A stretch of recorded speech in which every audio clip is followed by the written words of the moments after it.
Code 3 won't be seen tonight, but will return next week. Stay tuned for a 1-hour special presentation. Saturday night's main event.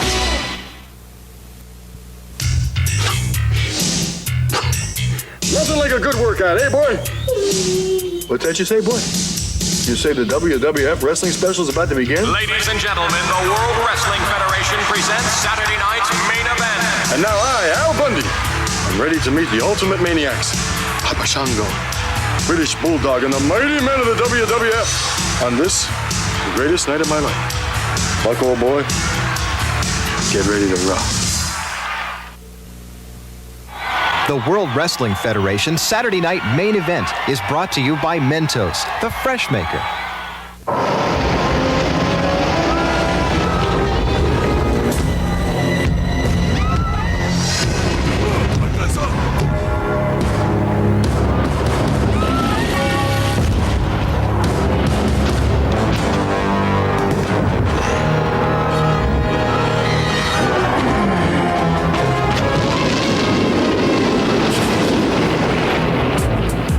Have you ever thought about wearing shoes?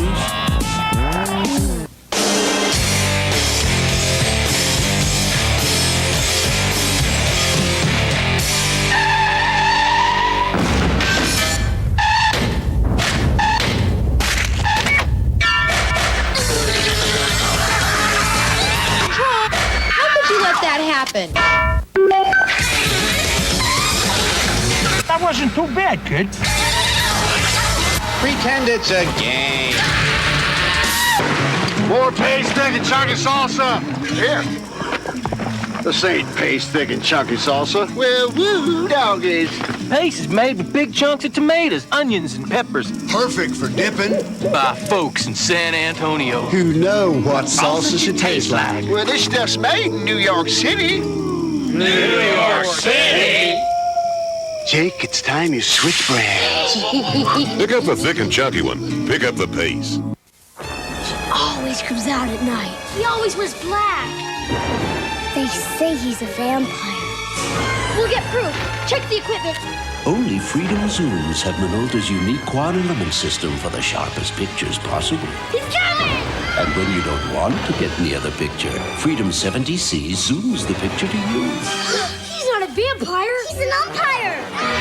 Surprise your family with the best. Season's greetings from Minolta. Boom! Dinner baskets at Burger King. It's a new concept. You gotta check it out. You get a choice of French fries or a baked potato. And a choice of a slaw or a salad. Only at Burger King. 4 to 8 where you get the table service. It's your way, right away. I love this place. Chi-Chi's presents The Legend of El Grande, a dinner of grand proportions featuring the magnificent El Grande Burro, delicious nachos grande, and our famous fried ice cream. Chi-Chi's El Grande dinner, just $7.99, with a deal this daring. The legend lives on. Chi-Chi's, a celebration of food.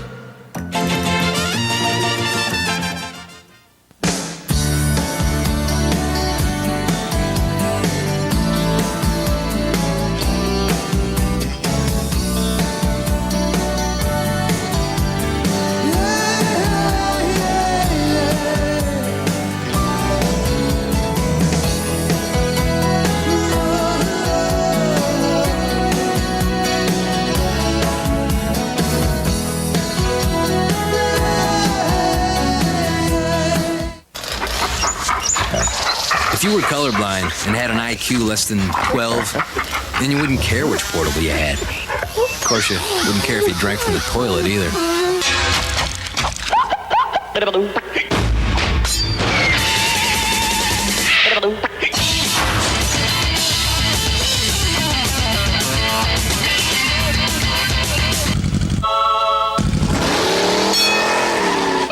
Game Gear.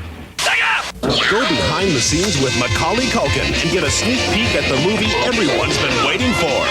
The Making of Home Alone 2, Sunday at 7, 6 Central. Damon Wayans returns as Handyman. I'm back! And Sunday, he's taking on the evil Dr. Naughty. Let's get busy! This time, he's in for the fight of his life. Whoa, that's gotta hurt. In living color. Not enough. An all-new episode Sunday on Fox. Wendy, how's dinner coming? Dad, it's going to be another 20 minutes. There are times you're so hungry. I'm going to go for a walk. Only a trip to Wendy's will do. Big and classic, please. Hungry, huh? Introducing our biggest classic, a quarter pound of fresh beef, cheese, 3 big strips of bacon, plus the works on a toasted Kaiser bun. Man, that hit the spot. Come try Wendy's new Big Bacon Classic, but come hungry. It's almost ready, Dad. That's okay. No hurry. The scenes with Macaulay Culkin and get a sneak peek at the movie everyone's been waiting for. The Making of Home Alone 2, Sunday at 7, 6 Central. Bruce Willis stars. Welcome to the party, pal! In the box office blockbuster, Die Hard, Monday on Fox. A new game is here for your Super NES Super Scope, so prepare yourself because this one fights back. Introducing Battle Clash. 10 levels where monster machines get totally in your face. Battle Clash, it's more than a game, it's a breakthrough. Have you been inside all day? Only on the Super Nintendo Entertainment System. Now you're playing with superpower. To help you paint the picture, you know what I'm saying? Burger King got these brand new dinner baskets. I love this place. Not hoops, baskets. You know, if you come in between the hours of 4 to 8, you get like these dinner baskets. You get a chicken dinner basket, shrimp dinner basket, Whopper dinner basket, or steak dinner basket. Who ordered the chicken? Who got the Whopper dinner basket? You get a choice of salad or coleslaw, baked potato or French fries. So you like having it like your way. Yes, my way. I love this place. I love it more than you do. Thursday. I'll never ever do another stupid thing. Good. Fine. Homer starts his own snow plowing business. My prices are so low, you'll think I've suffered brain damage. Linda Ronstadt and Batman's Adam West guest star. Here's a picture of me with Robin. Who the hell's Robin? On an all-new Simpsons. Then, Martin loves Gina, but can he handle it when Kim Fields wants to teach him the facts of life? I got problems. An all-new Martin after The Simpsons, Thursday on Fox. When Alicia lands a job in Italy, can she convince Neil to come along? The art, the food, the music, the men. Sorry. Flying Blind, an all-new episode tonight. Herman and Elizabeth are in love. What happened to my shirt? Don't you remember? We tore it in half and used it to tie me to the shower curtain rod. But when she suggests they Move in together? Well, I don't see any other way, do you? will Herman make the commitment? I got the feeling the first time we bring home a date, there'll be hell to pay. An all-new Herman's Head coming up next.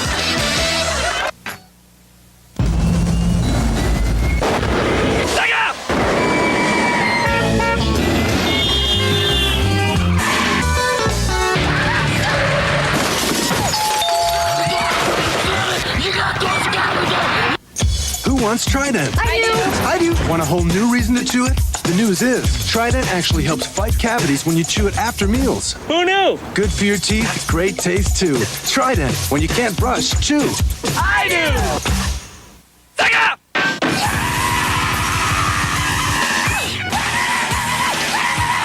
Electricity?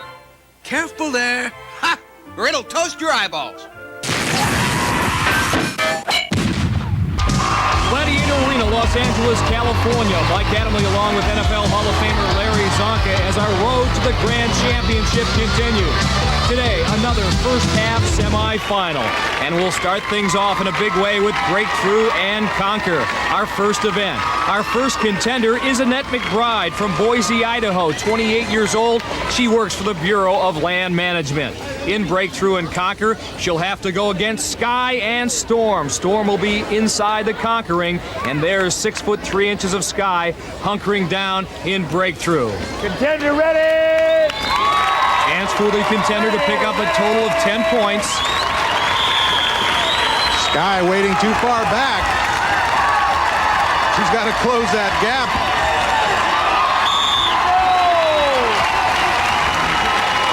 Annette coming to a complete stall at the 5-yard line. One thing you don't want to do for sure in Breakthrough is come to a stall in front of that Gladiator. No stalling here. 15 seconds to get any portion of Storm's body outside that Conquer ring. And going up high on the Stormy one, not a good idea. She has to fake high and try to get a leg. There, she tried it. Poor Storm is strong. Storm doing a great job just keeping the contender away from her body. So Sky and Storm indeed lay down the law and breakthrough and conquer. Annette McBride walks away, but with no points. Storm comes out and sets the tone for the day. Contenders beware. The gladiators are certainly ready. The Samuel Goldwyn Company presents the American Gladiator.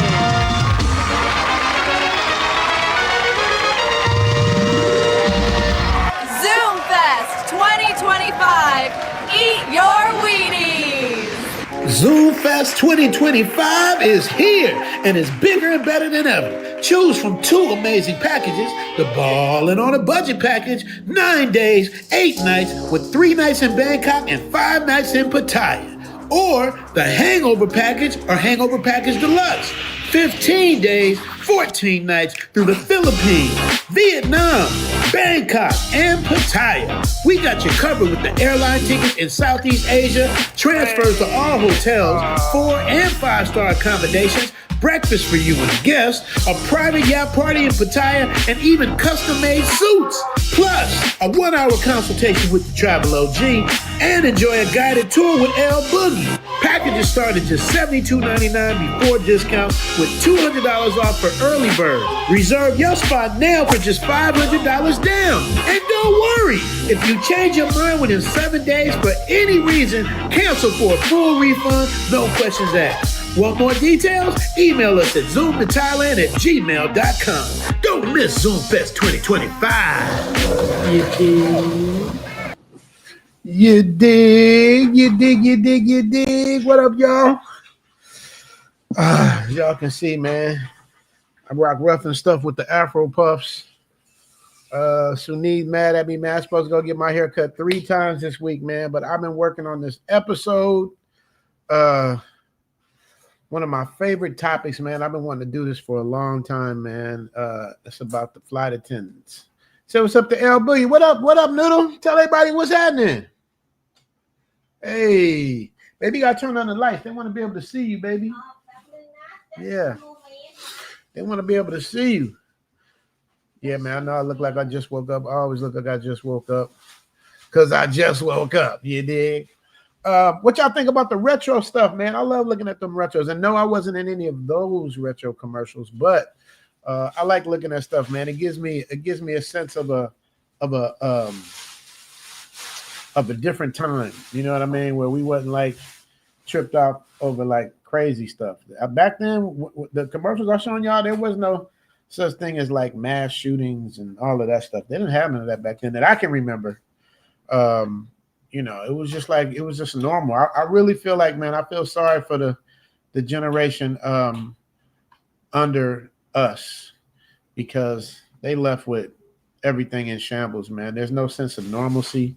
Anybody my age, within 10 years of my age, up or down, can tell you, man, we used to walk to school as kids, man. We used to walk to school as kids like it was normal. Now, you ain't trusting nobody. You ain't trusting nobody with your first grader, third grader. Me and my friends would walk to school. Me, Freddie Trammell, Dude, and Dave. Like, you know, we was like the Black Little Rascals. You know what I mean? Like, there was no sense of danger. Only danger we had to deal with was bullies. You know what I mean? And we dealt with bullies the way you deal with bullies. You did. Ron Saluki in the building. Me and Ron had lunch last week. Shout out to Ron. Always supporting, always there on the channel, man. It's like we got a good one for you guys today, man. I'm doing the week in Thailand, man, and we're gonna cover all kind of stuff, man. I got stuff for y'all to see. You know, there was the earthquake in the Philippines, and you know, for Zoom Fest, we're going to the Philippines, except we're going to a different part of the Philippines. So the earthquake was in Cebu. My driver, Mark, my guy, we've been friends since before the pandemic. Whenever I go to Cebu, he's my driver. He called me, told me what was going on, sent him a little gift package, you know, to donate, man. You guys got to always give back, man, when you can, man. God blesses you, pay it forward. We're going to talk about the Diddy gets 50. Diddy Did he get spinny? Y'all want to know, was that enough? Was it too much, or y'all just sick of it all together? You know what I mean? You know, I don't, on this channel, I don't do too much political stuff. Now, on the Richie Mack show is going to be different. I'm going to cover a little bit of everything. And I'm slowly blending y'all into the Richie Mack show, which will be something we doing. Baz did the theme, of course. And it's dope.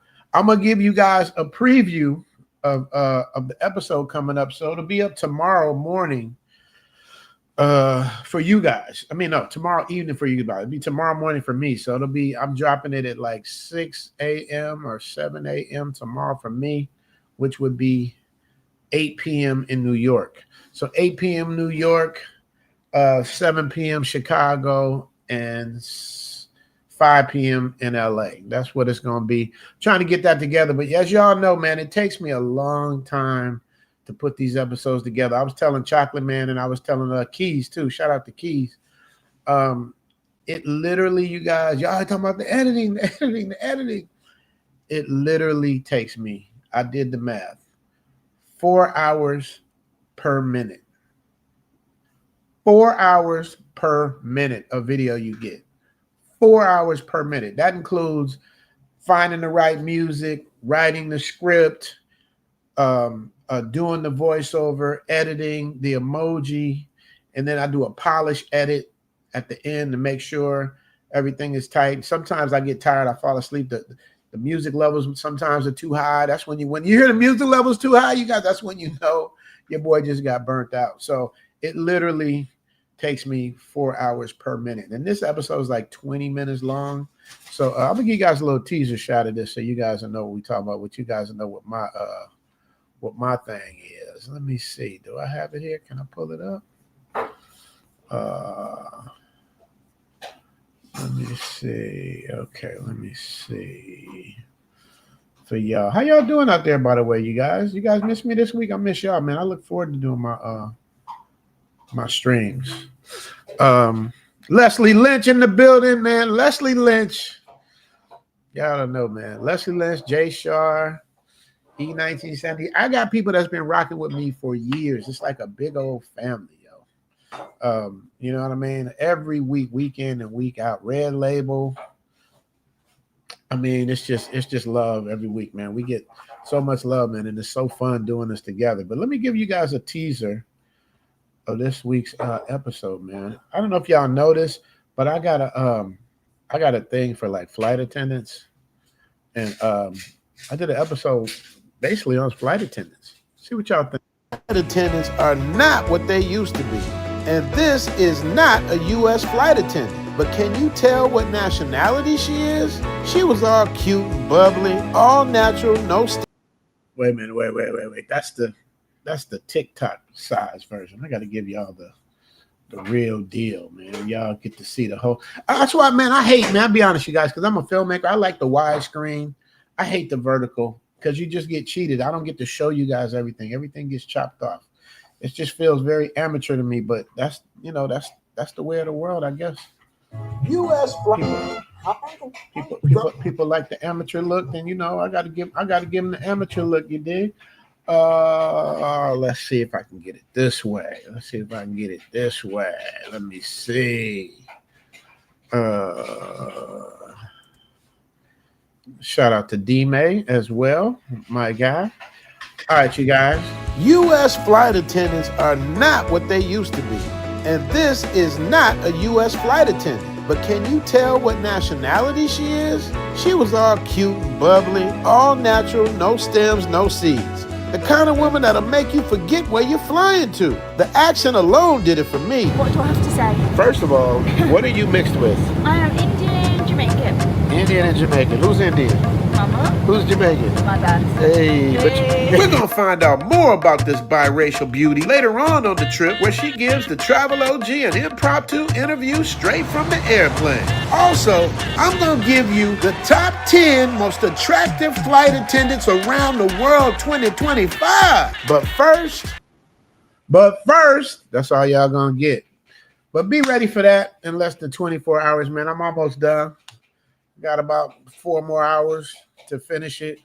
The key is to make the shows look like TV show. That's what my goal is, to make you feel like you're watching a TV show. That's the whole goal. That's why it takes me so long, because I'd rather take longer and it be good than throw some shit up there. You know what I mean? Like, it can't be, we can't come with the whack jacks. You know what I mean? It's a lot of whack jacks out there, and I got to separate myself. King may say, so the Columbia, I got some Columbia stuff coming too. I'm going to tell y'all, man, Columbia got something to say. Columbia got something to say.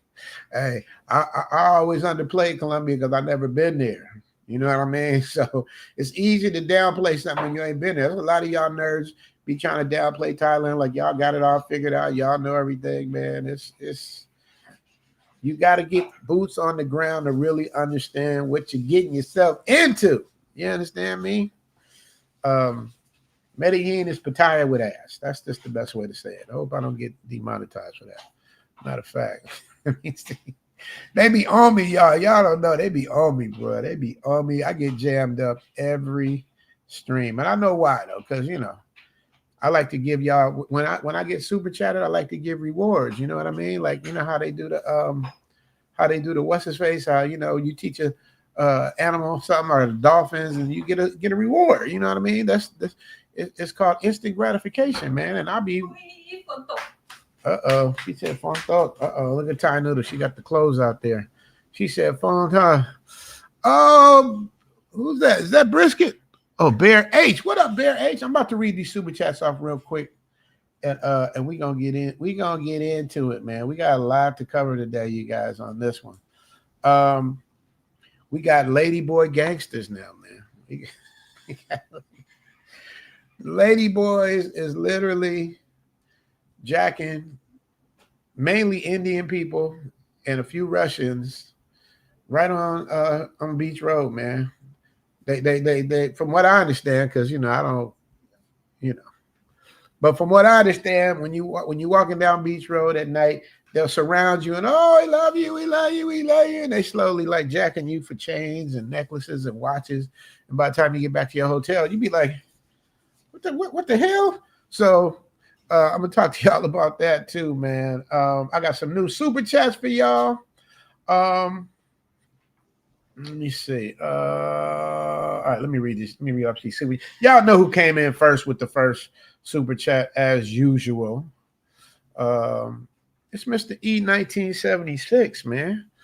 E1976, man. He's consistent. Here's to the tip jar. Thanks for everything you do, Richie Max. Stay pressing forward. I mean, that's E1976, and I reward him with his own super chat. Pretty baby. What's that?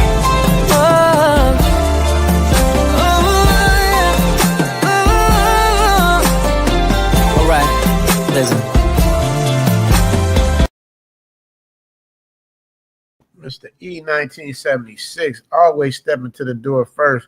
You know, it's funny, E1976. I think you do that just to make Leslie mad, because Leslie, like, I'm gonna tell you, let me say how it worked. Like last night, 11 p.m. Thailand time, which would be, I don't know, 12 in the afternoon, Saturday. I don't know, whatever it was. It came in last night for me at 11 p.m.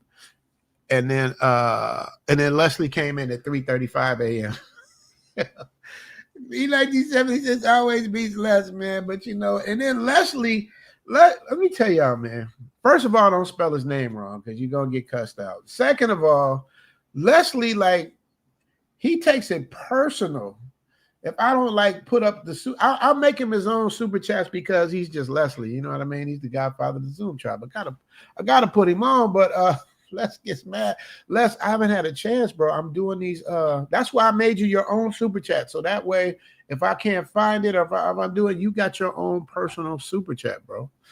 And I'm gonna have to calm down on the super chats too, because that's when they be hitting me with that's when they be jamming me up.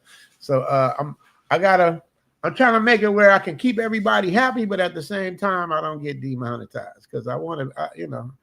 I mean, don't get me wrong. My super chats offset what I would probably make on the live stream commercials. I assume. I don't know. But I'm more about the entertainment of it, man. I am. I'm more about the entertainment. So, Les, I'm gonna give you a girlfriend for right now because the other might be a little too spicy. Let me see. I'll give you this. I'm gonna give you the sexy.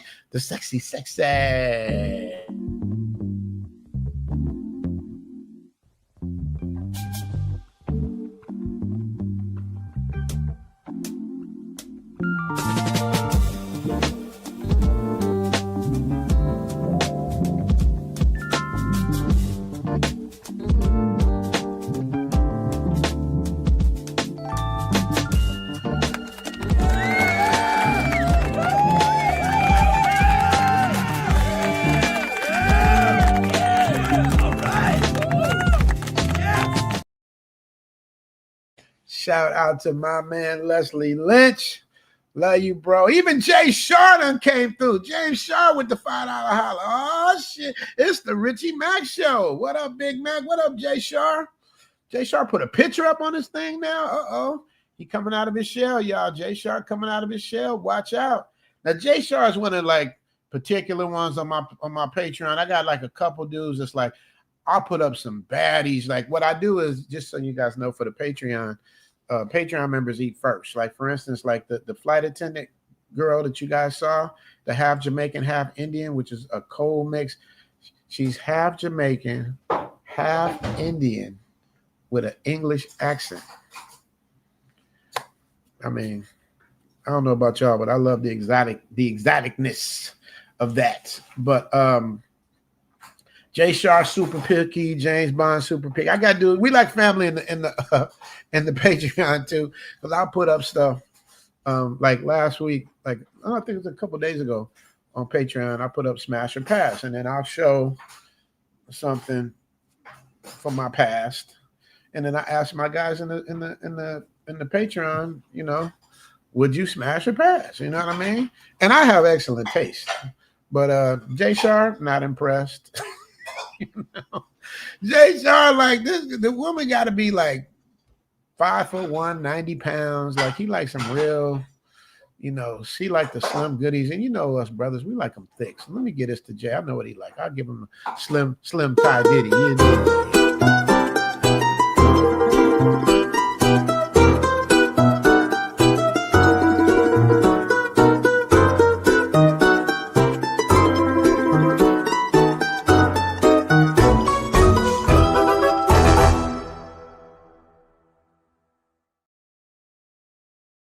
Shar, that's for him. He liked them slim pickings. I ain't mad at him with the slim pickings. You understand me?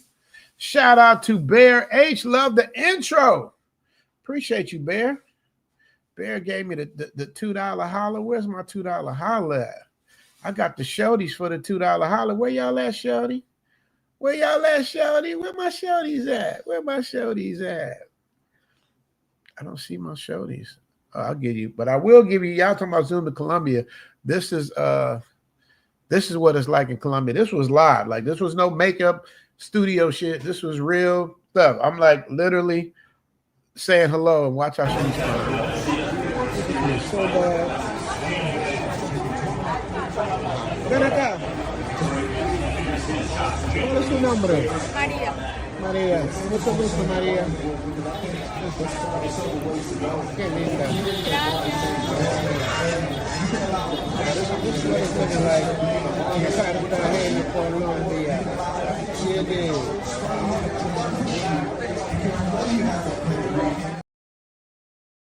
I'm telling y'all, Colombia got something to say.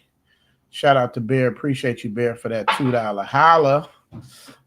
Colombia got something to say. Y'all ain't been, gotta do it. Gotta do it at least once. LJ with the $5 holler say, my apology. What up, Zoom Tribe? What up, LJ? How you doing, brother? Feels so good to get this morning. I'm telling you, man, I'll be on like 3 hours sleep because it's intercepted. Like I'll be working, I'll edit, and I'll get tired. I'll go lay down for like 3 hours, and I'll wake up and work for like 5 hours, and I'll lay down for 2 hours, and I'll wake up and like here I am. So it's like I don't get like a straight thing of sleep, bro. So you know I gotta get it how I get it. You dig? LJ, I'm gonna give you I'm gonna give you the George Jefferson band. Catching flights, name the price. I'm on that board. We on that board. You flew her out for the clout. We call that home. We call that home. Wesley Snipes, black, that go be glowing. That go be glowing. Big bad, zoom to Thailand. She be blowing. She be tuning. Soon as I get grooming. We ain't jumping, brooming. Focus, baby, zooming. Ain't no way we booming. Off the plane, we knew me. Ain't no one for two me. Trust me, you win.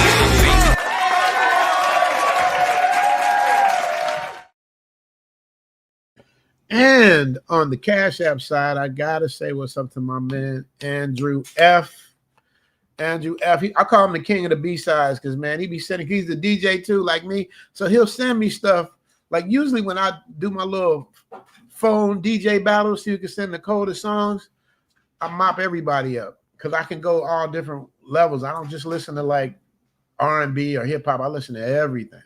So people that know that are my age, like when we were younger, the radio, it was like no black radio, white radio. It's like you would hear Benny and the Jets by Elton John 1 minute, and then you hear the Spinners the next minute. You would hear a little, whatever was good, it was all melted in together. So I can go into all different categories and stuff like that. So, you know, but Andrew, this dude be hitting me with B-side songs I never heard of, man. I'll be like, where did you get that?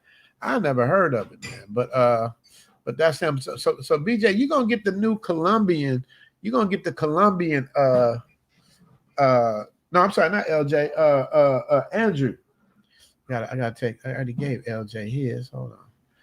Andrew's about to get his. This is the Colombian super chat. Andrew, thank you for that $50 holla.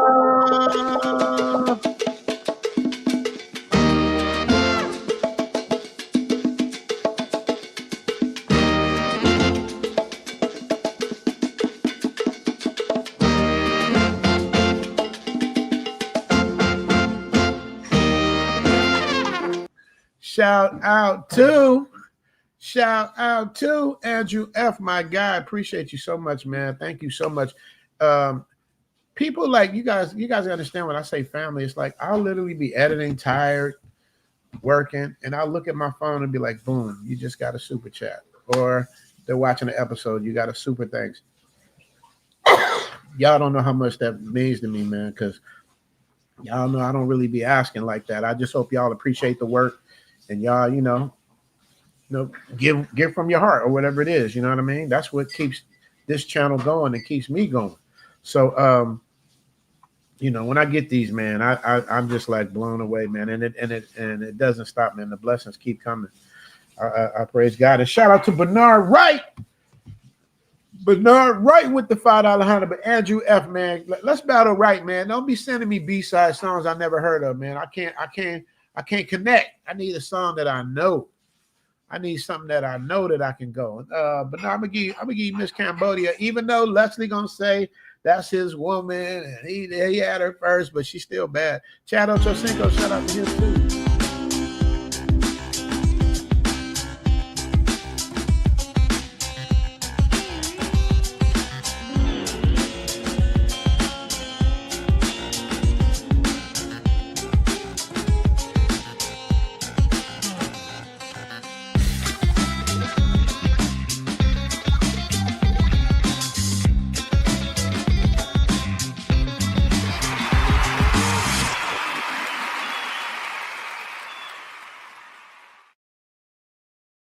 Uh-oh. Yoda's in the building. I made a special Yoda Star Wars one for Yoda, but I know what he likes now. I didn't get a chance to finish it yet. What does he say? I found good places to build a gym in Bangkok and Pattaya. I found good places with big houses. Let me tell y'all something about Yoda, a.k.a. Theo Waff, a.k.a. the brains behind the Manosphere. Theo be bluffing, man. Theo, I'm calling you bluff, man. You bluffing. You bluffed in Brazil. You bluffed in Colombia. You bluffing in Thailand. Until I see you out here, I don't believe nothing you're saying. I love you, but I don't believe nothing you're saying. And also for Zoom Fest, are we going to give away, do a Zoom Fest giveaway? Because last year worked out well, man. We had a contest. The best man won from what you guys voted on. And Shondell is like part of Theo's class. Not only did he come to Zoom Fest, but he also is a part of the Manosphere. He's doing the classes. He's building. He's young too. He's like in his early 30s, I think. That's what we're trying to do. We're trying to build people up, man. You know what I mean? Build them up so y'all can get out because it's crazy over there. So, Theo, I'm calling you bluff. Let me know if we can do some sort of a Zoom Fest scholarship this year. I got a couple slots available, and I would gladly fill one of those up with somebody who can't afford it, but would appreciate it and take advantage of the situation. And really make the most out of it. That's what it's all about, Zoom Fest. So there it is. So I got a big heavy hitter in the thing. Jack Dragner in the building with the $100 holla.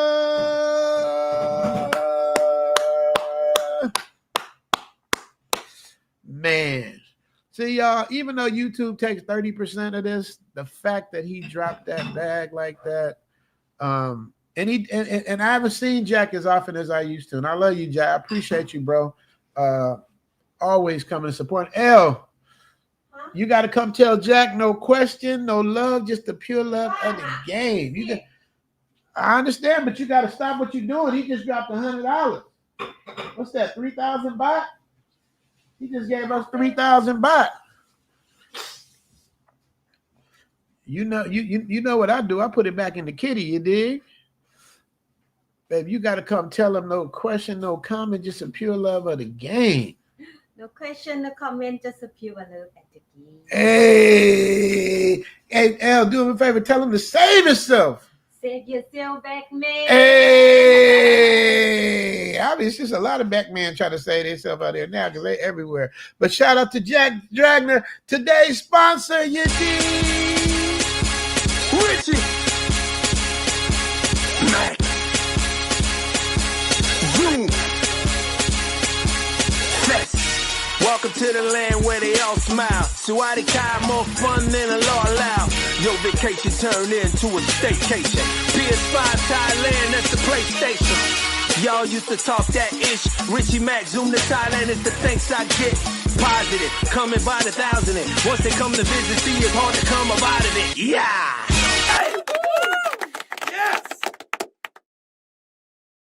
Shout out to Jack Dragner, man, for that $100 holla, man. I appreciate you so much. Thank you so much. And I got to give credit to El Guapo, man. These attaboys and stuff. I straight stole that out of Guapo's playbook, man. He was doing it first. He does it better than me. He does it a lot better than me.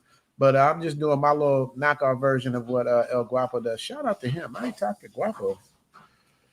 What's he doing? He's probably enjoying his life.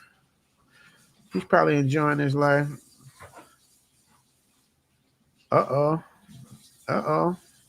Theo calling my bluff. He coming through. He got his gym equipment. Uh-oh, he ain't playing, but where's it going, though?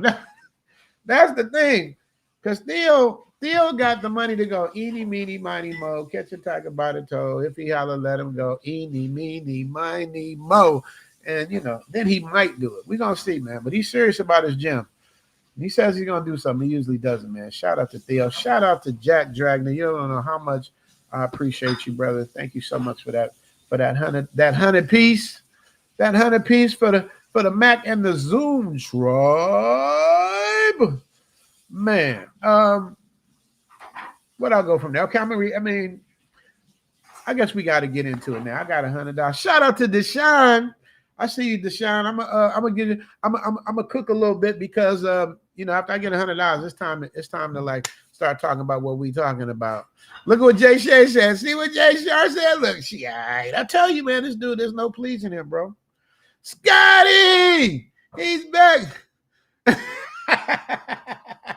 Scotty, is that what happened? I forgot how we got in the fight. It wasn't really a fight, but he did something. Yeah, because Scotty was like, I told y'all the story last week, man. That's my little bro. I love him. Love him to life. Scotty's big. He was always big for his age. I guess because he was feeling himself because he started getting big. Scotty, what happened? You threw something at me? Is that why I stole on you? I don't remember. Whatever it was, I love Scotty to death. Funky. Funky. Only Scott knows that. Funky. All right, I had to get that out. Shout out to Scotty Clemens with the Lakers. He already know. Oh, these are big LA sports fans in my neighborhood. You understand me?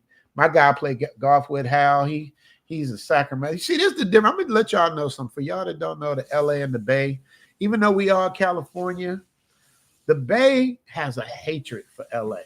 Even though LA got love for the Bay has a hatred for LA. And I'm explaining to you why, for y'all that don't know and don't understand. LA is LA. It'll be almost like New York and Philadelphia. You know what I mean? It's like Philadelphia is like the little brother to New York. You know what I mean? Like New Jersey's the little brother to New York. That's kind of how like the Bay feels to LA, because we got Hollywood, we got the beautiful women, we got the best weather, because their weather is totally different up in the Bay than it is down here. So you know, we got all the glitz and glamour, and a lot of them hate us for it, man. But we love, like, we rock with Golden State Warriors, you know what I mean? Because it's California. But they don't look at it like that. They're like, no, where were you 10 years ago? Where were you before Steph Curry got there? Where were you in the 70s? This is true. We didn't really rock with Sacramento till they started winning. That's true. That's the thing about LA, man. They're very, very, very, very, very particular. Like, if you losing, we ain't rocking with you. I don't care if it's the Lakers, whoever it is, Dodgers. If you lose, we ain't rocking with you. But as soon as you start winning, we got the flags and the cars. Like, we the most happy, what's it called? Johnny come lately fans there is, man. I admit that. Chicago Bears are Bears fans. Eagles fans are Eagles fans. You know, Pittsburgh fans are Pittsburgh fans. And Dallas fans is crazy. You know, we got a lot of Dallas fans in LA, but it's a whole different get down when it comes to sports with LA, man. Yeah, we very hot cold. You know what I mean? We are very hot cold. What does Ajax say? What up, Rich? Tell TMD, AK Russ, or Fonz that his YouTube family miss him. Ajax, it's so funny you should say that, man. And you know I call him the Fonz because he's so cool. Man, I don't think y'all have seen the last of the Fonz. I'm gonna tell y'all that. I can't get into the man's personal business, but I will say this. If and when he comes back, I don't know if it's going to be the same as it was before. That's the biggest hint I could give you, Ajax. That's the biggest hint I could give you. Yeah, TaylorMade is loved and he's missed, man. He's an OG in this space. But when you get to a certain age, man, you ain't got time to play them high school dumbass games and, you know, talking about people's kids and all of that old goofy shit, man. It's just like, it's a different world. So I'm telling you, man, y'all, we are the last. Our generation is the last of normalcy. After we out of here, man, this world is gonna be towed up. What up, Benjamin? He says, what up, Zoom Tribe? So shout out to Ajax. What can I give Ajax for that $5 holla? What can I give Ajax for that $5 holla?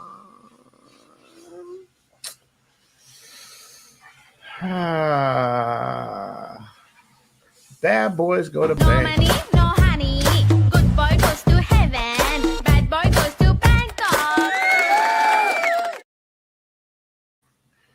Man, I've been telling y'all about Zoom Fest, man. Y'all don't be listening, man. Every year I make new believers and people be trying to move out here. Now, don't get me wrong. Like, you know, that's another thing too. Let me address some of y'all ninjas from the last video I did about me moving, man. You guys hear what you want to hear and see what you want to see. I explained clearly, and I've time-stamped it in my mind at 1 minute and 41 seconds. I explained the real reason why I might be leaving is not because of the Pookies, it's not because of the Indians, it's because they're changing their policies. And if I can't meet the requirements from the policies, then I have no other choice but to figure out alternative methods of moving, whether it be coming to Thailand for 2 months and then leaving and coming back, or retirement, or DTV. They got all these different type of visas. I got to see which I fit up under. But from what I'm reading, I'm like, I kind of got this, but not everything, and I kind of got that, not everything. So it's just like a matter of just how will it all come together. between now and the end of the year. So I got to the end of the year to figure it out, but they changed the law so much. There's not much you can do. And speaking of change the law, I put something together for y'all too, for this, so y'all understand what I'm talking about. Visa-free entry for nationals of 93 countries, now allowing a generous 60-day stay on arrival, which is up from 30 days. However, heads up, because repeat short-term visits are drawing closer scrutiny in 2025. Welcome to Thailand Immigration News. I'm Per from Siam Legal, and in this video, I'll explain. Did y'all hear what she said? See, all the little slick stuff that people was getting away with, they up on it now. Heads up, because repeat short-term visits are drawing closer scrutiny in 2025. Repeat short-term visits are drawing closer scrutiny. So in other words, back in the day when they were hungry for tourists, and the workaround was you could get your visa, do a quick run to Cambodia, come right back the same day. Because the technicality is you're officially leaving the country, you get stamped out and you get stamped back in. So legally it was a workaround. There wasn't nothing illegal about it. But now they looking at it going, okay, you done did this thing 3-4 times this year. That's it. Like I got another episode. I like this couple too, man. It's a I don't know if they husband and wife or boyfriend and girlfriend, but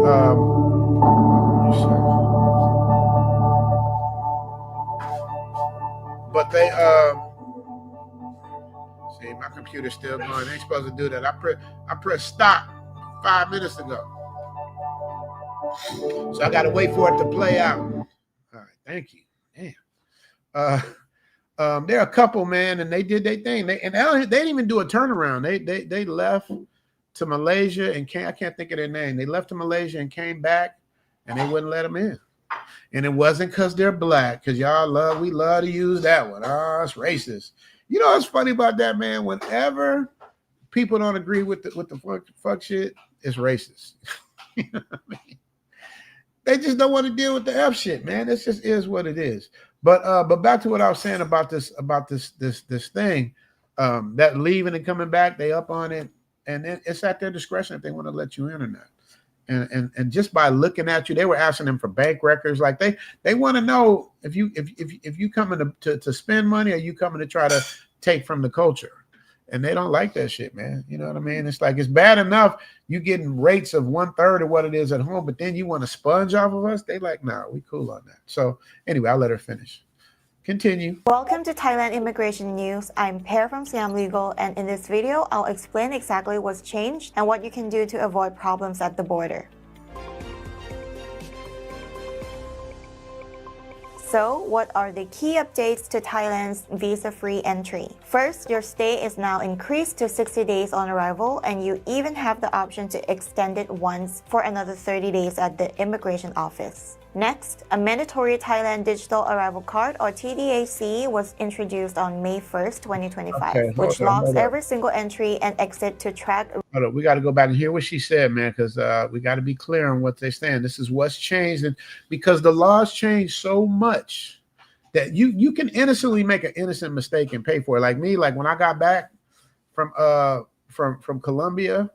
You know, I'm thinking I've been living here 5 years, going on 6 years, man. I got my retirement visa. I'm good. I don't got to fill out the TDAC thing. That's for new people. Man, I got to the front of that line. They marched my ass right on back and made me fill out that TDAC thing. If you do not speak Thai, or you are not born in Thailand, this applies to you. Anybody that doesn't speak fluent Thai and is not born in Thailand, is not a Thai national, everybody got to fill out that TDAC. And that includes y'all coming to Zoom Fest. We all got to do it. I even got to do it. So just so y'all know. So they'll change it up. And the code thing they doing next, the next thing they doing, and they've been talking about this since 2021, maybe as far as 2020, they're talking about charging $10 to enter the country now. Each time you leave and come back, it's $10. It's actually 300 baht, which is a little less than $10. But just for argument's sake, $10 entry fee to come to Thailand each time you enter the. So I don't care if you left for 2 days and come back, you paying the $10 again. If you left for 30 days and come back, paying them $10 again each time you come in. Now, they haven't figured out how they're going to do it. I don't think they'll be standing up there taking $10. I think it might be absorbed into your airline fee. They haven't made it clear, but they have been talking about this for years. And people were like pushing back, fighting back. They were upset about it. And they kept saying, all right, we ain't going to do it. They'd be like, we're going to do it. And like, all right, we ain't going to do it. But now it sounds like they're going to do it. So we'll know within the next 4 months if they're going to do it or not. So just a heads up to you guys, man. Get ready for that extra $10 holler that you're going to be giving them. You dig? Now listen very carefully what she's... At the immigration office. Next, a mandatory Thailand Digital Arrival Card, or TDAC, was introduced on May 1st, 2025, which logs every single entry and exit to track repeat visits. While there's no official cap on the number of entries, that mandatory TDAC system logs every arrival. Okay. Now make sure she's talking fast. So I want to make sure y'all understand what she's saying. She's saying, so you got they haven't changed the 60 days on arrival yet. So you get 2 months off top. Then you can go back and get 30 days more. So you can get 90 days off top, and then you have to leave. Now, what people were doing is they would do the 60, then the 30, then bounce over to Cambodia, bounce back, and rewind the clock. Now you got 6 months in Thailand if you know how to do it right. And it's all legal. But now they're saying they're looking at that. And what they do is, in one way to do the TDAC, that's how they have their record and receipt of how often you're coming in or not. It used to be you just leave and come in Thailand and they just look at your stuff. But now with the TDAC, this is something that you filled out and something that you have to fill out in order to enter. So they can just look under your thing and it's going to pop up on the TDAC. How many times you've been there. They're going to see the whole story right then and there. So that's why they're making you do it, so they can keep track of how you're doing it. So that's how they tracking you. And there's no way around it because you can't get in without filling out the TDAC. And once you fill out the TDAC, you're in the system. And once you're in the system, there it is. Making patterns easy to detect. And finally, immigration now views frequent back-to-back border runs as potential attempts to circumvent long-term visas. They're keeping a close eye on this. Officers... They're keeping a close eye on this. This is what I'm talking about. They're keeping a close eye. In other words, the jig is up. They know what certain people are doing, and they don't like it, and they're gonna do something about it. And they might start charging $10 each time you come into the country. Remember, you heard it here first. Are now assessing your behavior, not just your documents. For example, multiple entries within a few weeks suggest a non-tourist intent. Also, quick land border turnarounds without confirmed outbound tickets or hotel bookings will definitely raise suspicion. And if you give vague or inconsistent answers about your reason for returning and can't show proof of funds, it can lead to a last entry stamp or even outright denial. All right. I know somebody, a YouTuber, I'm not going to say his name. He got a last entry stamp. So in other words, the last entry stamp means, all right, we're going to let you come in this last time. After that, you ain't coming back unless you got all your paperwork straight. And there's no more just walking in and out. You know what I mean? So you guys got to be able to navigate around that. I'm gonna let her cook again because I want to make sure y'all hear what she's saying. This is Thai legal. So this is these are like the you're gonna hear it at the end of this spot. These are like, I call them like the go-to lawyers in Thailand. They speak English. They have offices in Bangkok and Pattaya. They might have one in Phuket. My lawyers are different. I'm gonna show you my lawyers too. But anyway, I'm gonna let her finish cooking. Are now assessing your behavior, not just your documents. They're assessing your behavior, not just your documents. I wonder why they're doing that. I wonder why they're assessing your behavior, not just documents. And just so we're clear, I know a big portion of my audience is black, but it's not really the black behavior. It's like I love everybody. I always say that. I don't care what race you are. As long as we get along, I'm good. You respect me, I respect you. I don't care if you're a Martian. I'm good. Because in every race, you got some of the worst people ever. So they're saying like the Israelis, have been real like talked down towards Thais, which Thais are friendly and bubbly and smiling, but up in the places where the Israelis have went and where the Russians have went in Phuket, being mean to them, they don't smile no more. They want you to get the hell out. You've taken the smile off of their face. So that's what they're talking about for the most part. Then they got an influx of Indians. So it's a little bit of everybody. Blacks are what makes blacks different is that it's obvious who we are. We the loudest, we always, making ourselves stand out when we gonna stand out anyway because we black. But we put the extras on it. We put the chips and the dip, so they already know. And like I tell everybody, when a non-melanated person does something, that's on him.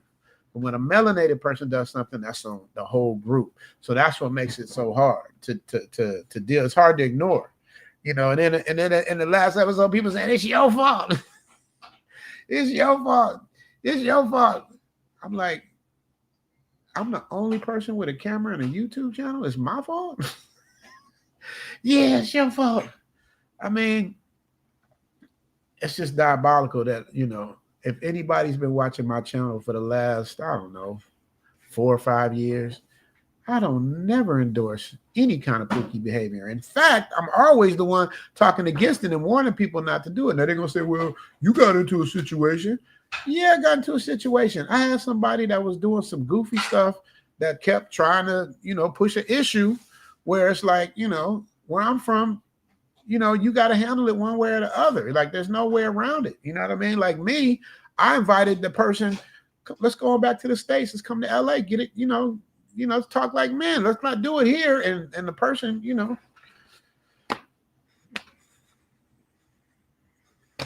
and here we are. You know what I mean? So, so not because, I'm trying to set a bad example, but it's like I'm not going to ever not defend myself. I'm always going to defend myself. So, but you guys got to understand, man, it's not one particular race. It's an amalgamation of different people, different things. They say the Chinese ran the scams with the banks. Like this is the things that I'm hearing. This is allegedly. So everybody got their own hand in the dirt. You know what I mean? The Indians doing one thing, the Chinese, the Israelis, the black, everybody got a hand in it. So it's a culmination of a bunch of goofy behavior. So that's what that is. So let her finish. For example, multiple entries within a few weeks suggest a non-tourist intent. Also, quick land border turnarounds without confirmed outbound tickets or hotel bookings will definitely raise suspicion. When she says that, definitely raise suspicion, that means they're on to you. So just know, if you try it, because I know some people, I ain't gonna say no name, I know some people that got away with it for a long time. And all of a sudden they disappeared. I'm like, what happened? Like, man, we had to giddy up. So I'll let her finish. And if you give vague or inconsistent answers about your reason for returning and can't show proof of funds, it can lead to a last entry stamp or even outright denial. If you rely on visa-free entries, take these simple precautions. First and foremost, space out your visits, avoid rapid successive entries, always carry proof of funds, confirmed accommodation, and a paid departure ticket. Proof of funds. They going up in your bank account, y'all. They want to know, like, all right, how much money you got? If you got $8, nah. How you gonna live? Because they got some people, some YouTubers that literally are on YouTube saying, hey, we came to Thailand with no money. That's the last thing you want to do is tell people in a country like this, you got out here with no money. The whole purpose is to spend money. You go to Vegas, it's to spend money. You go to New York, it's to spend money. You go to DR, it's to spend money. The whole purpose why they welcome you is to add to their GDP and spend money. If you come in not spending money, then that defeats the purpose of you being here, and that's why you get ejected real quick like. And this is a big one. Don't mention working remotely unless you hold the correct visa. Don't mention working remotely unless you hold the correct visa. Yet another reason why I got to figure out the visa situation. It's that you got to hold the correct visa, and that's why I have my lawyers working on it and everything, because I always want to be on the right side of the law. You understand me? So this is very important. See, the thing it is for you guys that think about coming out here, moving or relocating. Thailand, they have a huge gray area. You know what I mean? They'll be like, okay, you know, certain things, okay, yeah, you shouldn't drive past 55. You did 65. We're not tripping. You know what I mean? All right, you did 70. You know, all right. You did 80. Okay, you tripping. Oh, you did 120. Oh, hold up, pull over. Now we need to see all your stuff. We need to see your passport. We need to see your entry. We need to see where you stand. So that's when they get you. When you get outside of the gray area and get into the other area, that's when they want to know everything. And that's how you get twisted up.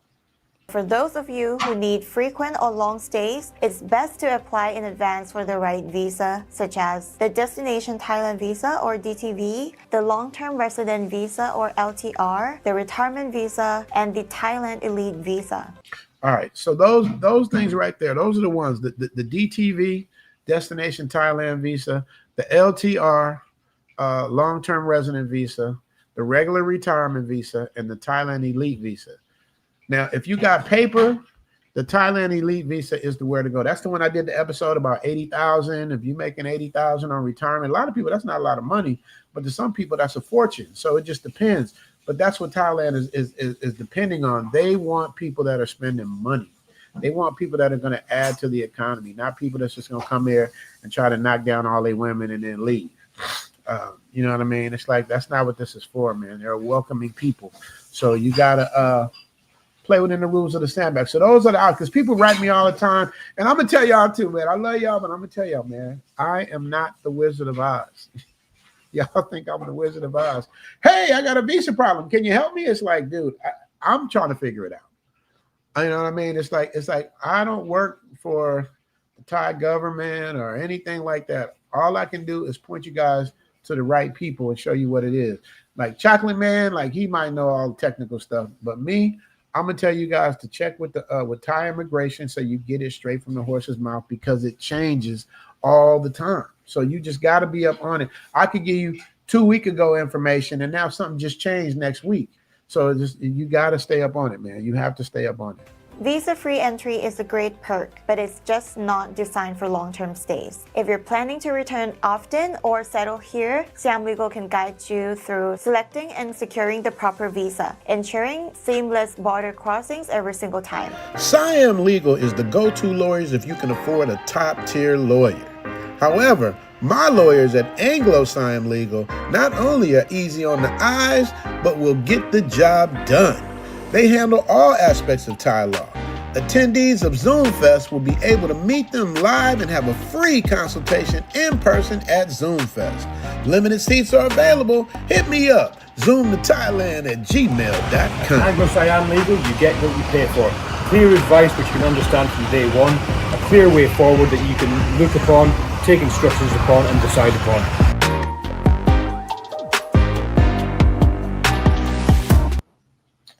Anglo Siam Legal, y'all. So, like I said in the commercial, at Zoom Fest, you guys will get to meet with my lawyers, and you will get to ask them any question you want, respectful questions, and talk to them and get it straight from the horse's mouth. And they speak pretty good English. So that's another giveaway for Zoom Fest. Like, the biggest thing about Zoom Fest is at the end, when we had a business dinner symposium. That's when you're gonna meet the lawyers. Fern's gonna host that night as well. That's the culmination of the whole Zoom Fest, is because once I get done with you for these 2 weeks and we get to move around and see things, your whole world is gonna change, and you're gonna have all these questions, and they're gonna be right there to answer them for you. So just know I got you covered. You dig? All right. So what we on next? So.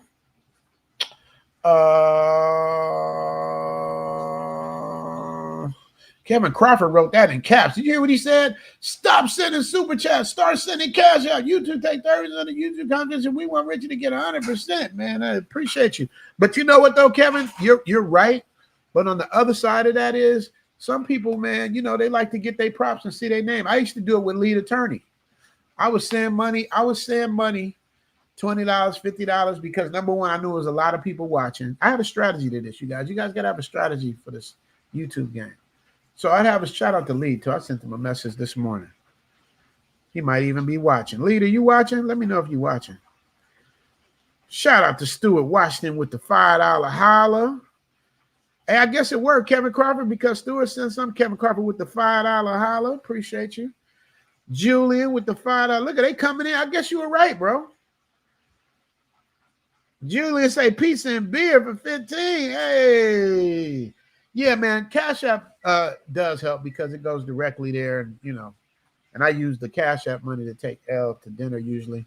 And my cousin David, I don't know if he even watch it, man. I know he don't understand, man. He just popped up out here and thinks I'm just like, I can just stop working and just go. And I've been trying to link with him since Wednesday.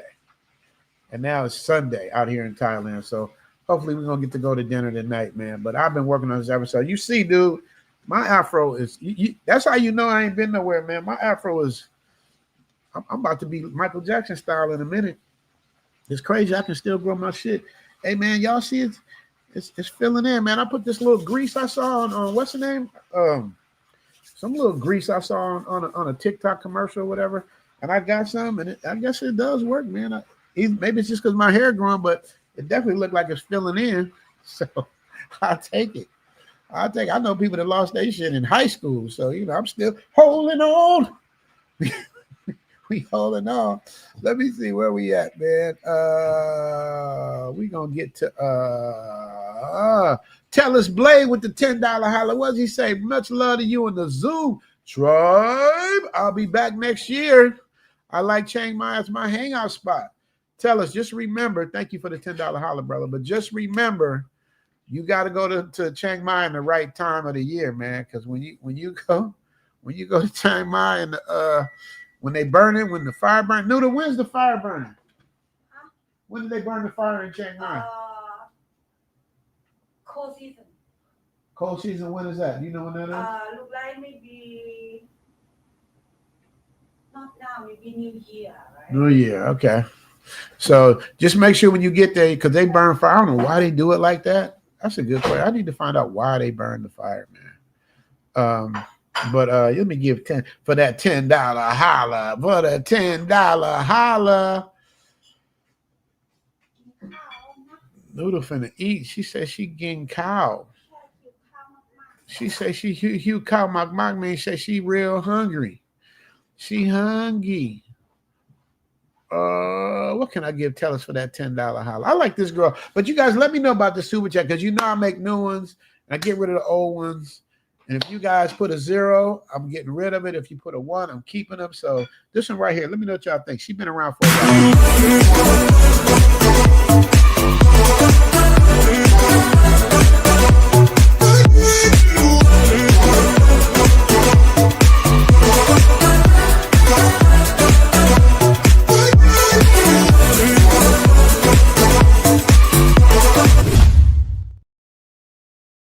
Hey, let me know if y'all put a 1 or a 0 for that one right there, man.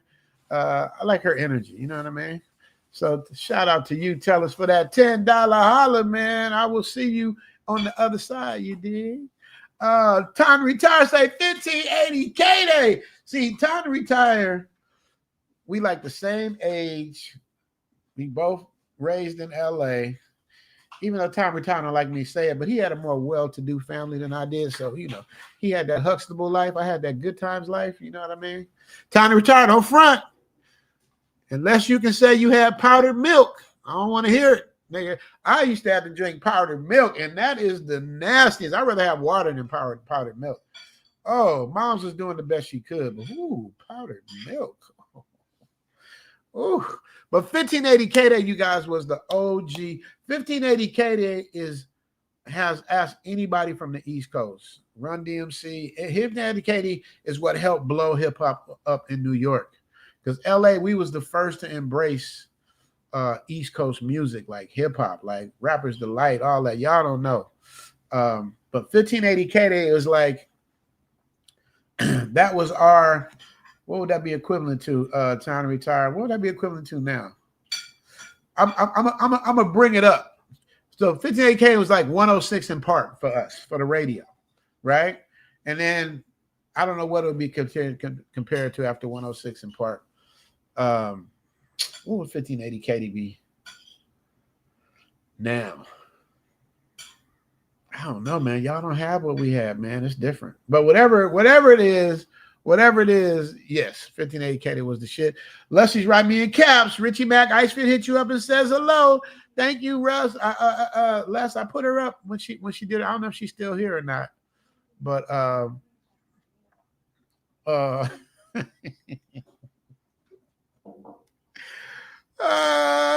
Lee Che said this Jay likes Pam Grier or Alicia Keys. Hey man, Jay Shar is like dude. I don't know, dude. He's like Mikey. Remember the like signal? He don't know like Mikey. He likes anything. Jay Shar know about K-Day though. Jay Shar know about K-Day. D-May, my guy. D-May, I'm gonna tell you something, man. And I don't usually tell other grown folks business, but I'm gonna tell you this though. Yoda had some of the best things to say about you for the Manosphere, man. He's very proud of you. He said nothing but good things. He gave you the ultimate compliment, bro. So whatever you're doing, keep doing what you're doing. Keep doing what you're doing. Keep doing. Yoda, I can't get into all the personal stuff, but I'm just gonna say Yoda gave you the ultimate compliment. And when Yoda gives a compliment, he means it. So you know it is what it is. D-May, what can I give it? Just because you made Yoda happy, I'm gonna give you the Yoda super chat. This is Yoda's own super chat right here.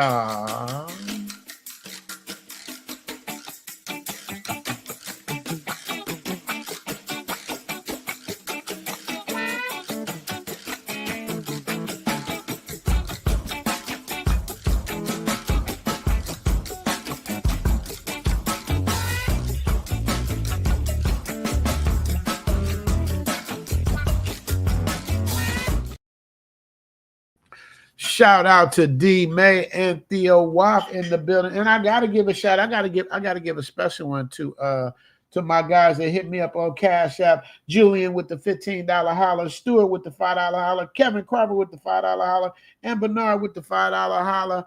I'm gonna give y'all a good one. Blast from the past. Let me see. I'm gonna get demonetized anyway, you guys. So it's like, you know. That's why my super chats, it averages it out. So let me see. What can I give you? I'll give you this one.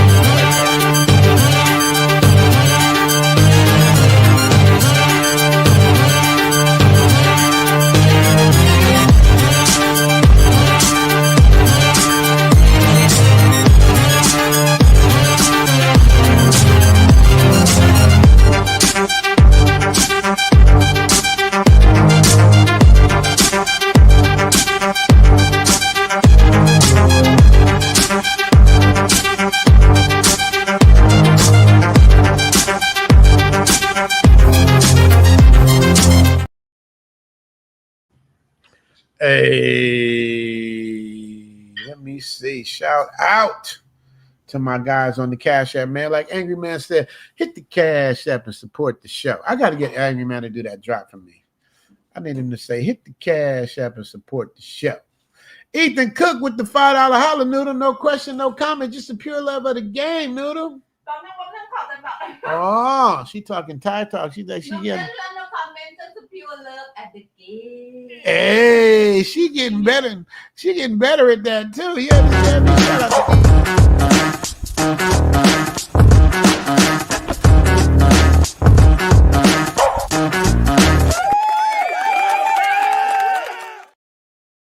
Hey, Richie Mack, did you think of Selma Hayek?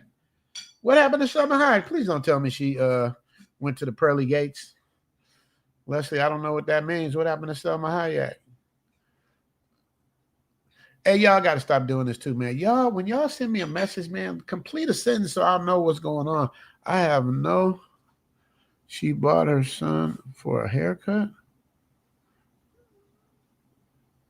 I don't know what happened. I don't know what happened. I don't know what happened. I don't know what happened to Selma Hayek. All right. I don't know what happened to Selma Hayek, but my brother Floyd is in the building with the $20 holla. Hey, Rich, don't leave time before your brother moves out there and the girl in the way. See, my brother can afford it. His pension is nice. You know what I mean? He's good. Now that's gonna be some. Wouldn't that be crazy if I got to visit my brother in Thailand and he's living here? He said, and the girl in the white pants and the red top, she don't even know what she has. Somebody got to show. Please let it be me. Oh, man. You know what's funny, though? You know what's funny, man? My brother with the $20 house, he used to drop 50s on me. Now he's dropping 20s on me. But I'm still grateful for everything he says because he ain't have to say shit. But he did. But I'm gonna tell you, man. My brother, he gonna get his own super chat because it's my brother. And this is what makes him happy, y'all. So this is my brother's own super chat. Y'all ready? But each day when he goes to the sea, she looks straight ahead, not at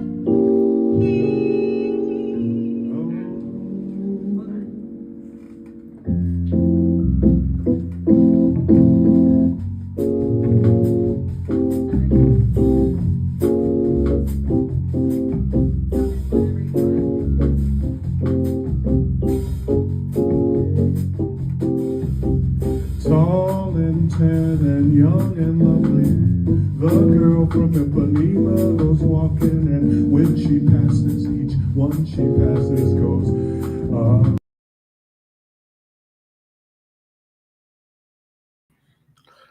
I mean, he be feeling it, man. You know what I mean? Shout out to my brother, man.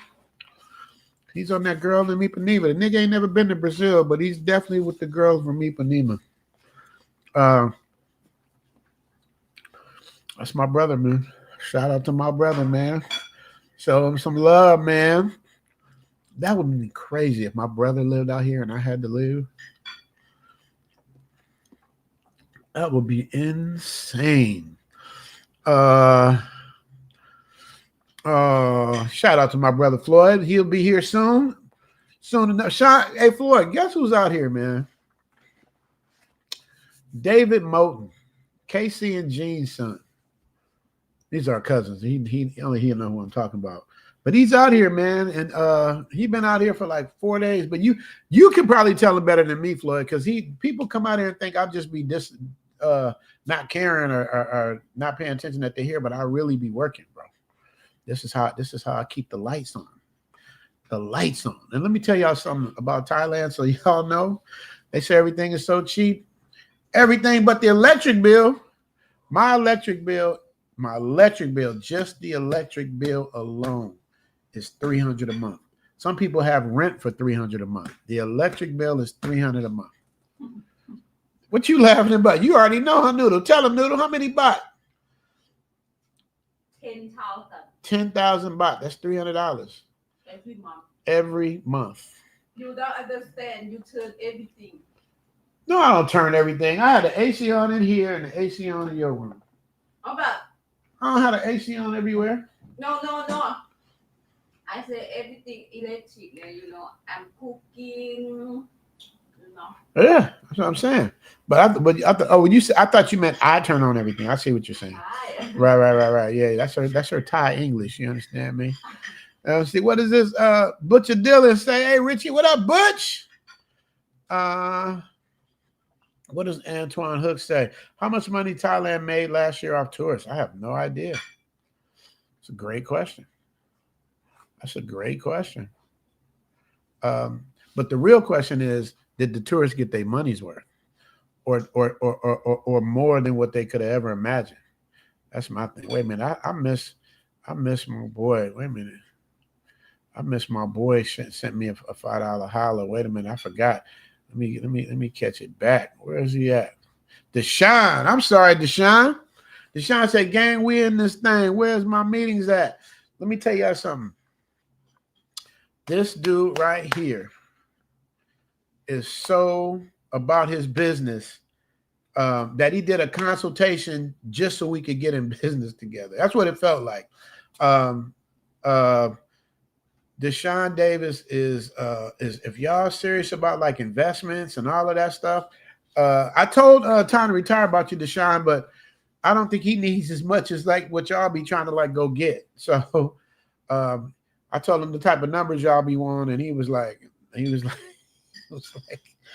like, time to retire like this. I don't know if I need that much. So but he's there. Drew's in the building. What up, Drew? I ain't seen Drew in a minute either. I owe Drew. Drew gave me the hell of a intro. Every time I think of Drew, I mean that's Drew. I will forget about it. Until I see your name. I'll be like, damn, I gotta use that.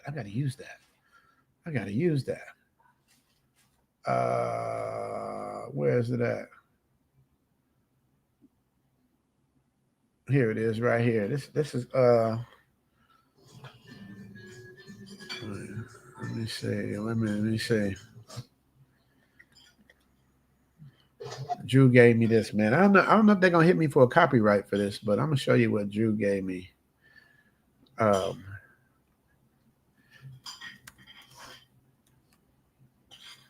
But when y'all see this in my intro, y'all gonna know. Let me see. This came from Drew.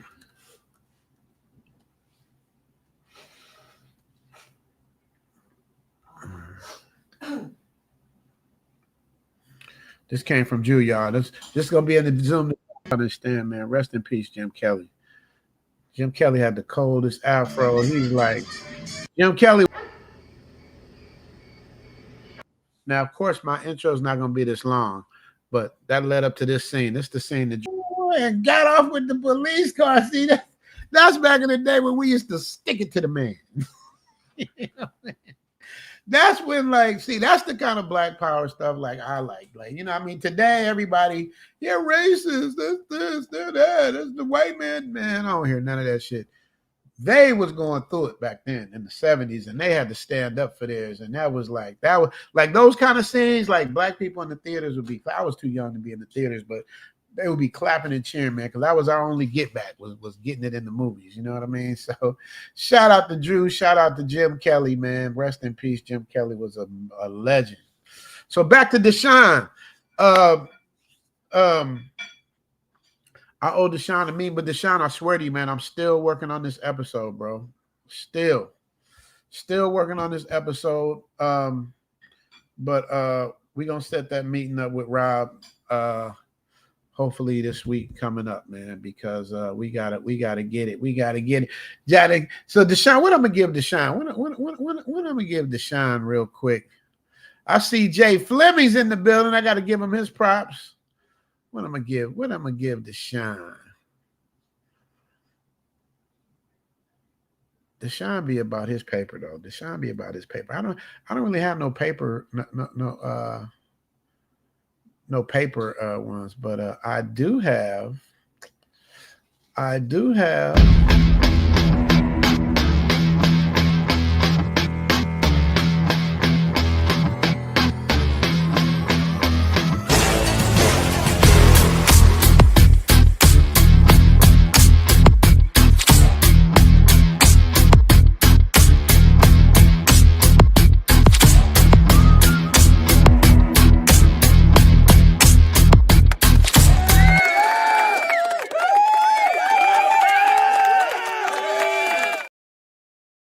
Y'all put a 1R0 behind that too. That's one of my older ones, but I like it. Jay Sharp said, SpongeBob, you can't please Jay Sharp, man. I gave him a slim one. He still didn't want him. Jay Sharp, man, I don't know what to tell you, bro.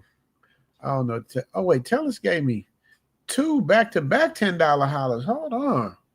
Let me change mine for the hangout spot. Oh, he might have did it on accident because it came up twice. Did you super chat me twice on purpose? Tell us, I thought that I saw it twice, but I didn't know you wrote the exact same thing. If you did, thank you for the $20 holla. All right, let's finish cooking, y'all. Let me just make sure. I got to make sure you got to respect the super chats, bro. And speaking of that, Cash App. Oh, shit. Oh, shit. Oh shit, Drew came through.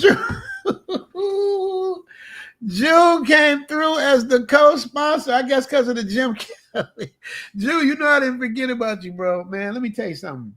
Remember I told you guys earlier that we're all family, like Zoom to Thailand, we're all family. Man, one of my guys, Drew, I don't know what happened to him. He just disappeared, dude. I hope he's okay.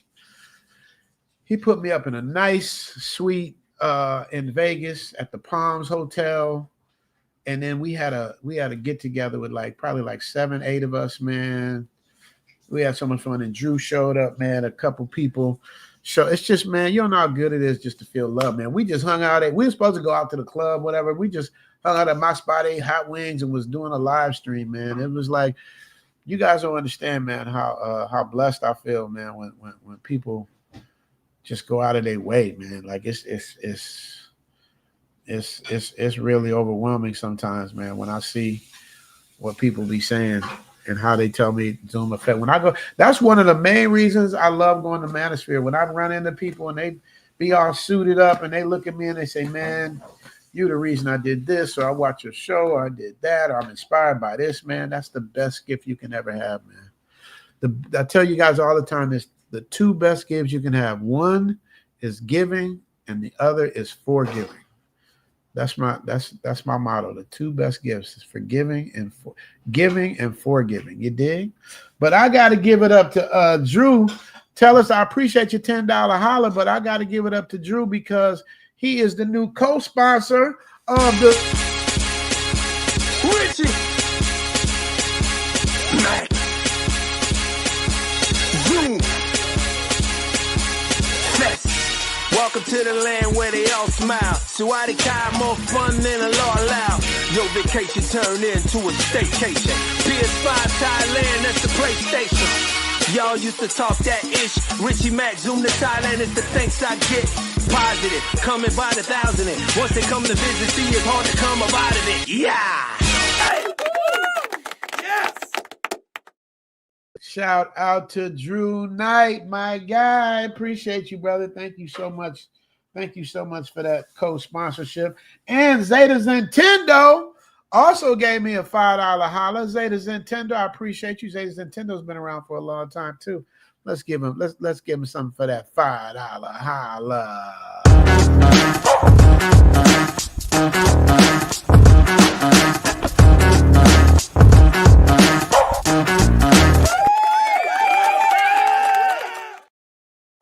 And Michael Slaughter in the building. Michael Slaughter always pops up and does things for me as well. Always, I'll wake up and I'll have $5 from Michael Slaughter. So I appreciate that for that, Mac. I'm giving you the $10 holla.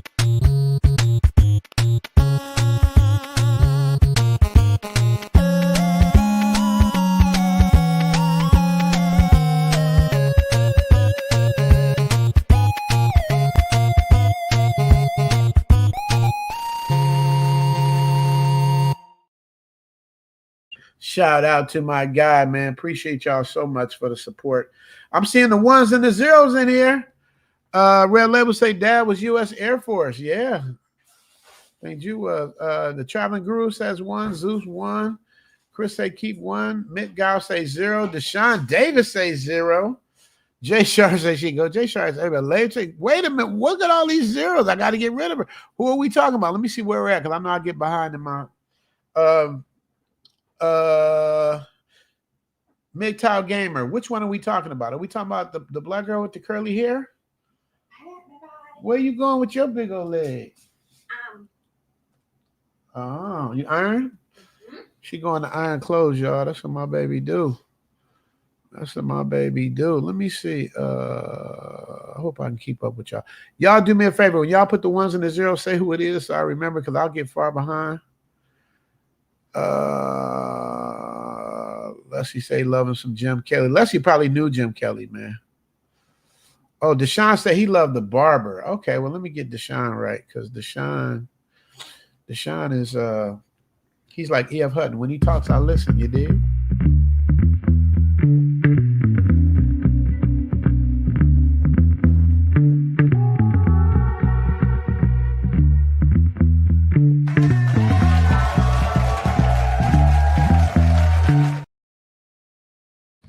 And shout out to Deshaun Davis. Deshaun say one. Rolling after say one for the light bill OG.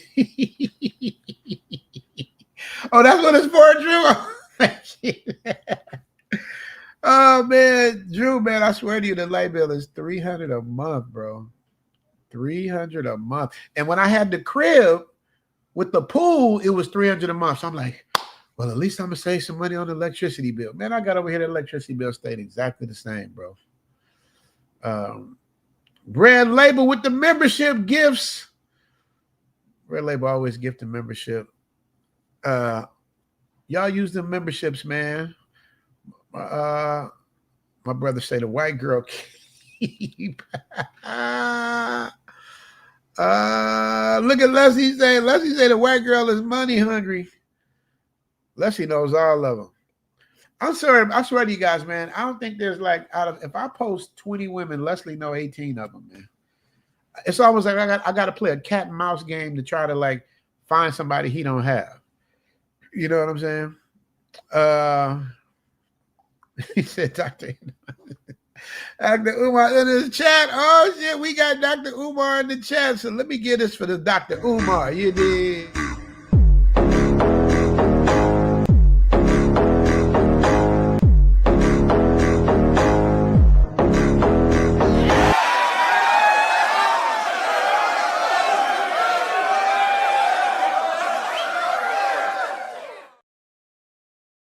Shout out to Dr. Umar, man. Don't let Dr. Umar front on you, man. He knows what he like. We done caught him inconsistencies a couple times. Foday say I skipped this super chat. Wait, hold on. Foday, the lawyer of the Zoom tribe? I skipped this chat. Let me see what's going on. Zeta came back again at the gym watching you. Salute to you, L in chat. Shout out to Zeta's Nintendo. Zeta's Nintendo sent me $5 on this, $2 on this side, and $5 on the other side. To me, that's a $10. That's a $10 holler right there. So I gotta give him $10 worth of thank you. You dig? Let me give you something at the gym. Let me see. I got some kind of. I know I got me a gym girl in there. Where's my gym girl? Did y'all vote her out? Y'all might have voted her out. I think y'all voted her out, man. Oh, no more gym girl. So I'm going to give you the cakewalk. What about the cakewalk? What about the...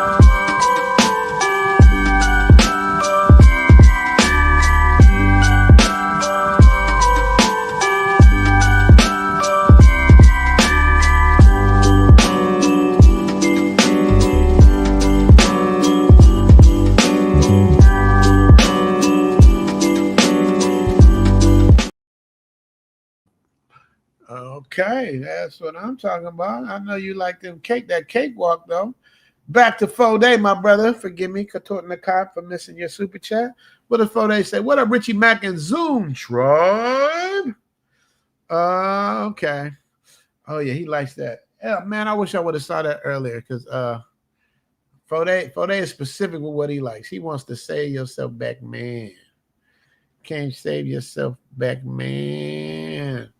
Foday, I'm gonna give you something till Elle comes back. I don't know when she's coming back. So let me see. I know what Foday likes.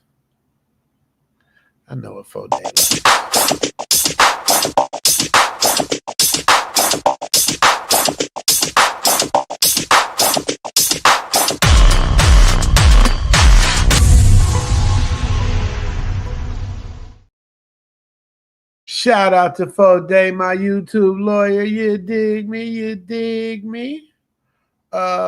Yes, brother. I appreciate you, man. And Drew, thanks again for that light bill holler, man. I appreciate you so much for that. Foday, forgive me for missing your super chat.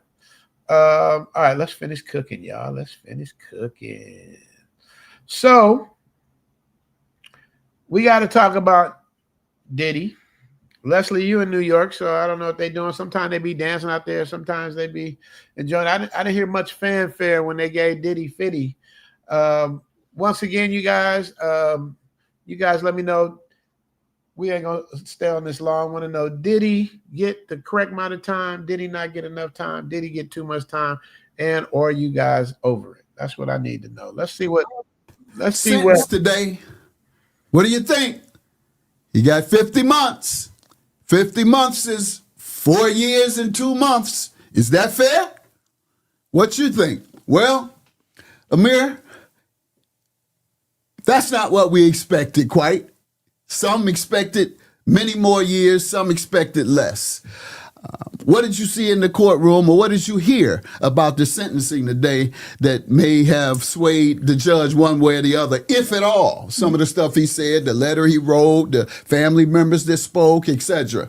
Yeah, I think that what surprised me was how low it was. And, at first the prosecutors were pushing for, I think, 7 years? 11 years. 11 years. Yeah. And the normal that they said what they expected him to get was about 5 to 7. And the judge ruled 4. 5, actually. 50 months. I guess you're right. 4 years, 2 months. 4 months. years and change. Yeah. Mm-hmm. And so I like the decision. I think that it's fair. I think that if he would have gotten out today, I don't know if there's a lesson learned. And who am I to say whether he learned his lesson? Because I know people who have spent one day in jail and it changed their entire life. They changed their entire life in that one day. So I hope that, the time that he does have to serve is a reminder to him in the long run, the things he did and how he is committed to changing his life. Yep. And the thing of it is, committing to change your life does not allow you to escape punishment. Mm-hmm. See, jail and prison and sentencing is for 3 things: punishment, deter other people from doing the same thing, and rehabilitation. So he's giving him punishment.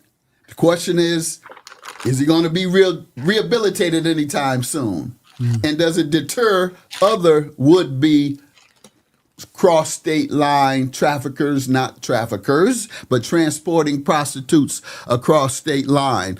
Let me say this. When I was a judge in Detroit, and as is the case with judges around the country, you get a pre-sentence report prior to sentencing. And that comes from your probation department. They're unbiased, and they look at the facts of this person's life in its entirety. They interview the person, talk extensively with them. Mm-hmm. They get a real idea of who they're dealing with, and then they recommend to the judge what they think the sentence should be. And in this case, they recommended 5 to 7 years. Well, how did you feel about that length, 5 to 7? Like, what would you have given him? Well, I'll just go to the point of consecutive versus concurrent. There were 2 convictions. He was convicted on 2 counts. Each one he could have received a sentence for. So I would have given him 2 years for each count, 4 years. The difference is I would run them concurrently, meaning he would do 2 years.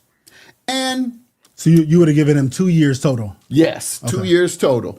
And perhaps if I thought, after reading and listening, which I didn't see and read and listen to all of it this afternoon, if I thought it should be enhanced based on the aggravating circumstances of keeping the women in terror, even though you can't deviate from the sentence because of the batteries he committed against these women, the abuse and the domestic violence, you can take that into consideration as part of her feeling the fear. For example, on one of those cases, on one of those instances, they were on the airplane. On the way somewhere, he said, "We're going to have a freak off." Mm-hmm. She said, "I don't want to today." And he showed her the laptop with the freak video. And he said, "I'll show this if you don't." In fact, that's kind of coercion. And the prosecutors missed that point. They missed a lot of points. Right. But on the other hand, that might contribute to aggravating circumstances. So if I threw a year on it, if I threw a year on for aggravating circumstances, that would be 3 years. Mm-hmm. 3 years for one, and 3 years for the other. But if they're concurrent, that means he's only doing the 3 years. Right. And you take the 1 year off that he's already served. So that leaves you with 2 years. Well, you serve 80% in Fed time. So that reduces it to only a little over a year. Got it. So I think that would be fair. Well, there you go. That's what Judge Mathis says.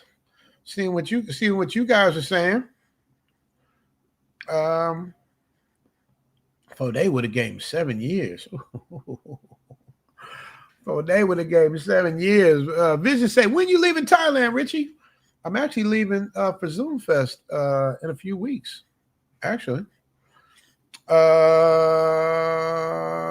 it was intentional. It come to conspiracy stuff. It come to conspiracy. I love when y'all do the conspiracy. What happened, man? Rich said the orange man helped him out. Man, I don't know, man. I'm just glad it's over. You know what I mean? Like he's they done perk walking. They try to get him for the OJ shit. They try to get him for everything, man. So, don't get me wrong. I don't excuse any of that vile behavior at all. But it just seems like they couldn't get him on the main stuff that they was trying to get him on. So they like, even though we didn't get you, we still gonna make you sit down. So he's sitting down doing his things, man. Raleigh, North Carolina in the building. What up, K.O. Joe? Mr. E1976 in the building. North Carolina in the building. I know somebody in North Carolina. Damn. AJ said, who else noticed that the statute of limitations seemed to have disappeared? Well, you got to remember, I mean, I'm not a lawyer, but I don't think he didn't the stuff that he did to Cassie, that was plus she got paid significantly. That's what makes it so cold. He's like, all right, you got me. This what happened. First he's like, I didn't do it. He made a video. I didn't do it. They out to get me. Then when he got caught, all right, you got me. Broke her off a check for like 15 mil. And then she doubled around and turned around and still went after him. And still after he gets sentenced, still going after him. Now, y'all want to talk conspiracy. I think it was her boyfriend or husband, whatever he is. I think he's the one pushing the buttons. I think she still loved dude. And it's the boyfriend pressing her. That's what I think, but I could be wrong. What do I know? Salute, I'm late, but I'm here. What up, Jesse Shorts? What's going on? Let me see when the feds get you. Yeah, but you know what, though, Mike?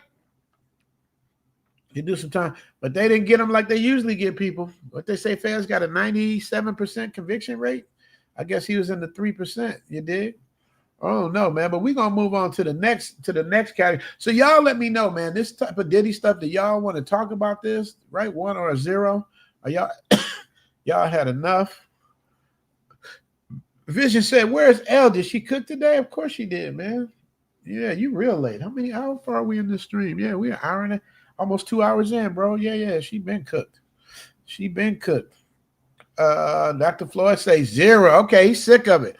All right, that's my brother. So he carries a lot of weight. So if he says 0, then we getting it out of there. Let's get the diddler out of there. And instead of talking about the diddler, let's talk about this. But each day when he goes to the sea, she looks straight ahead, not at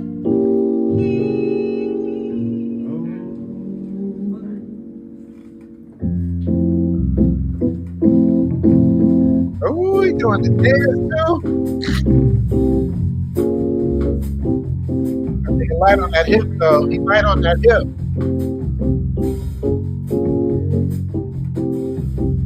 Tall and tan and young and lovely. Y'all remember the Captain Antonio? That's what this remind me of. Y'all too young to know about the Captain Antonio. That's what they do. Girl from Ipanema goes walking, and when she passes, each one she passes goes. That's my bro, man. You know what I'm saying? He on his way to San Jose, you dig? Move on. We'll see Diddy in 2 years. He's a multi-millionaire behind bar. Jesse Shorts is correct. All right, so we're done with Diddy, man. We are done with Diddy. We talked about Mathis, so let's get Mathis out of here.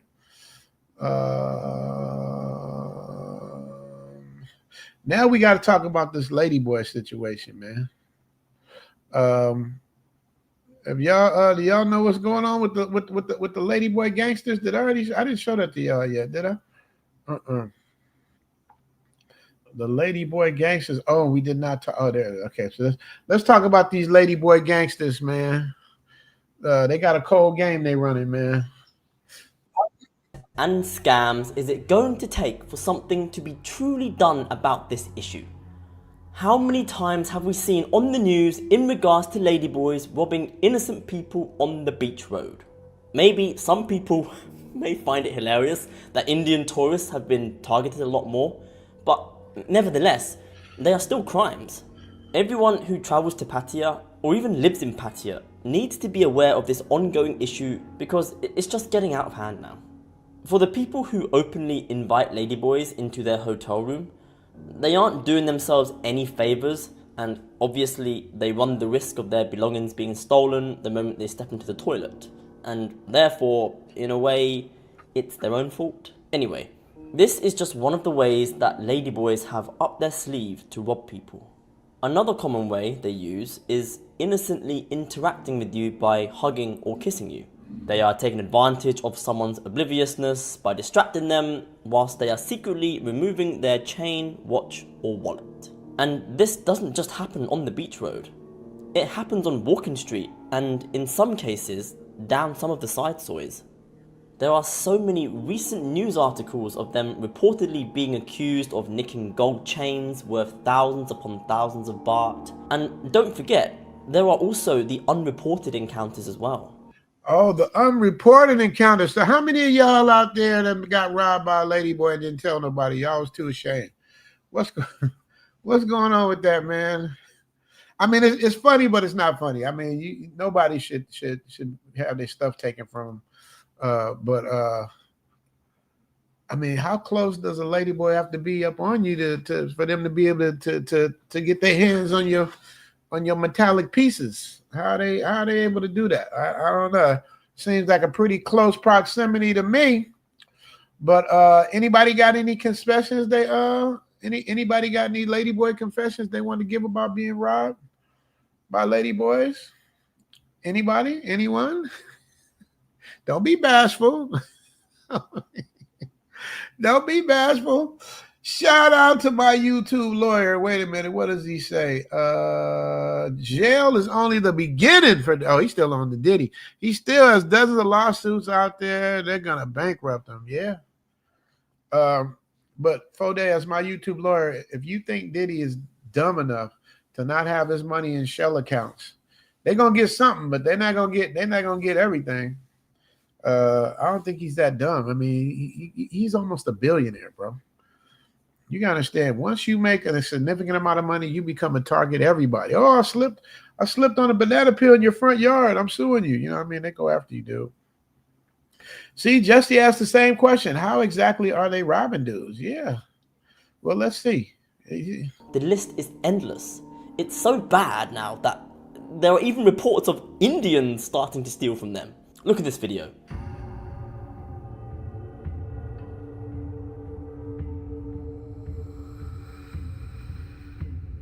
There is a bystander literally capturing the moment a ladyboy is attempting to rob someone.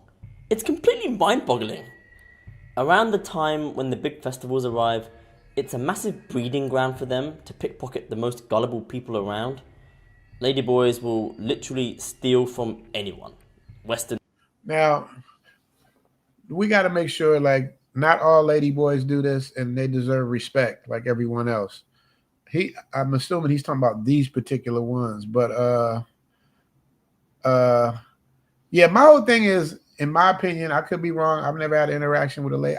Actually, one time I did have a lady, because sometimes it's real, guys. Sometimes you can't really tell. This is my rule, you guys, for that situation. Some people are into that, man, and y'all just got to admit it, man. It's a lot of people that like that, because if they didn't, they wouldn't be here. So somebody's liking it, right? But when you can't tell, and if that's not what you're about, see, my whole thing is like the way I explained it to them is like ladyboys coming up to hetero men is like trying to give somebody a phony dollar bill, a phony $20 bill. It's like, dude, you're trying to give me something fake that I don't want. You know what I mean? Some people want it. You know what I mean? And other people don't want that. So why are you trying to what's the I don't know, man. I got to make sure I say this stuff the right way, because I don't want to offend nobody. But it's like, my whole thing is, how's the ladyboy getting that close? Now, if the ladyboy is that close, you can say, well, I didn't know it was a ladyboy. Okay, but then, dude, there's a thing called like your senses kick in. I don't know how to explain it, but you can just feel the testosterone instead of estrogen. It's testosterone in a dress. You know what I mean? You can feel it like that. It's just, you know what I mean? It's almost like when you're in a bad neighborhood, you can just kind of feel the energy. You know what I mean? It's like, so I don't know, man. I think if you letting ladyboys get that close, 9 times out of 10, that's probably what you was, that's probably what you was, into. You dig? Indians, single people, you name it. None of your belongings are safe. Never leave your phone next to you when sitting down on the floor. Never lose sight of your purse if you're placing it on a table. And never leave your items unattended in general. You must also develop a habit of placing your phone and wallet in your front pockets, because the back pockets are a more susceptible area. You can wear your expensive gold chains or watches if you want to, but you need to remember that you have it on, and to be aware of your surroundings for whenever a ladyboy attempts to come up to you. If they do come up to you, then you need to be firm and tell them to bugger off. They are crafty, experienced, and are very good at snatching chains.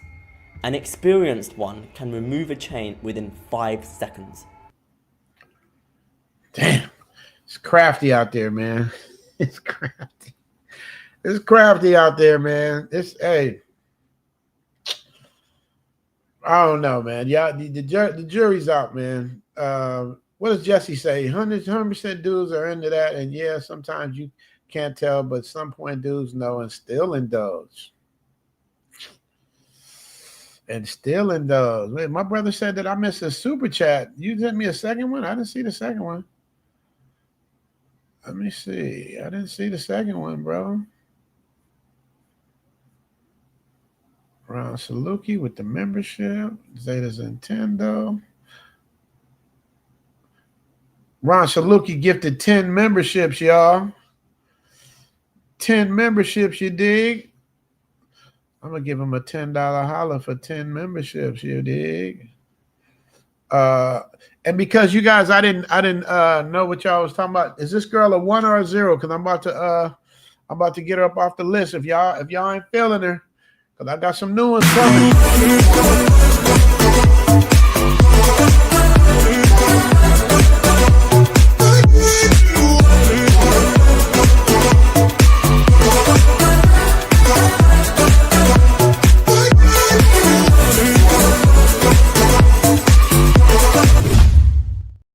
Hey.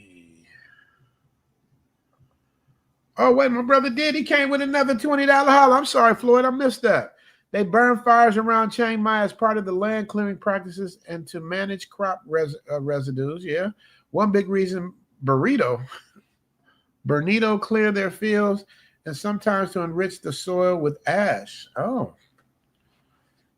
The ash enriches the soil, huh? Okay. I didn't know that. Shout out to Kenny Peoples, my brother with the $20 holler. Okay, I know what he's doing. He's doing it Leslie Lynch style. Like he gonna ration it out. You know what I mean? He ain't gonna shoot the whole $50 load. He gonna ration it out. You dig? And because of that, I'm gonna Now I'm not saying they're all thick like this. Crazy but they're catching up. Okay. Crazy thinking. Crazy thinking. Crazy thinking. Thick Asians. Crazy Thick Asians. The rise of the thick Asian from Bangkok to Brooklyn. Lego. Did y'all know that they gave me a yellow check mark for that? First, they made it green for like 2 weeks. Then, obviously, somebody must have told on me because then they turned it yellow. Man, I swear, man, it's like a cat and mouse game with the YouTube algorithms, man. They be on me, man. They be jamming me up. Man, Leslie said, Richie Mack, I'm talking about her beauty. What do you think of it? Sama. I don't know what you're talking about, Leslie, I don't know what you're talking about, man. Floyd said they're gonna try and reach David by the phone right now. Yeah, man. That's crazy, man. You know, when your sibling will you can say things that only a sibling would know, you know what I mean? Or a family member would know. It's crazy. But yeah, man, he's out here, bro. Time to retire said Jim Kelly had us kicking each other in the front yard. No, that was Bruce Lee had us kicking each other in the front yard. I have a friend, man, my guy Ken Chan. He's gonna be filming Zoom Fest. He's Chinese, bro, and he don't really know about Bruce Lee, dude. I'll be sitting him in front of black people, and I'm like, "You see this dude right here? He don't know who Bruce Lee is." He's like, "I know who he is. I just haven't seen his movies." I'm like, "Well, you don't know who Bruce Lee is." That's like insulting, you know. I tell him like Bruce Lee and Muhammad Ali are like, they're like up there with us. Vision wants L Boogie, Thai noodle. Come here. They asked me to see a Thai noodle. Told you they don't want to see Uan. They want to see Thai noodle.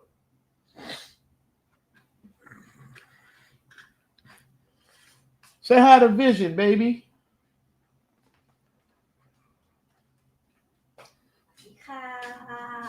See, she just ironing clothes right now, y'all. You know what I mean? You know? So it is what it is. You want to say hi to a Thai noodle? Hey. Ghetto Stoic. What's going on? I like that name, Ghetto Stoic. Rox, what is he talking about? Do Selma look good to you? Who is Selma? Selma Hayek? Leslie said, thanks, you understand. No, I don't understand. What does he say? I grew up with Bruce Lee. That's how I got in the Asian culture. Yeah. What am I missing?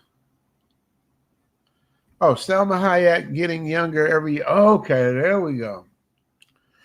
Oh, okay. Well, they at least tell me the sentence. Selma Hayek is beautiful. Selma Hayek is beautiful. Uh-oh, there they go. Vision say, hello, beautiful L.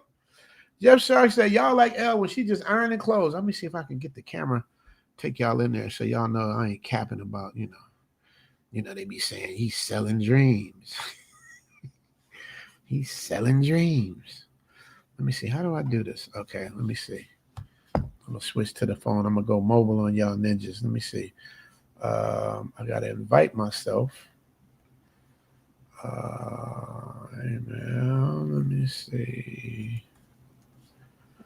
Let me see. Chocolate Man would have figured this shit out in 2 seconds. Me, I might be going in circles doing this. YouTube's a habit's in the building. What up, YouTube's a habit?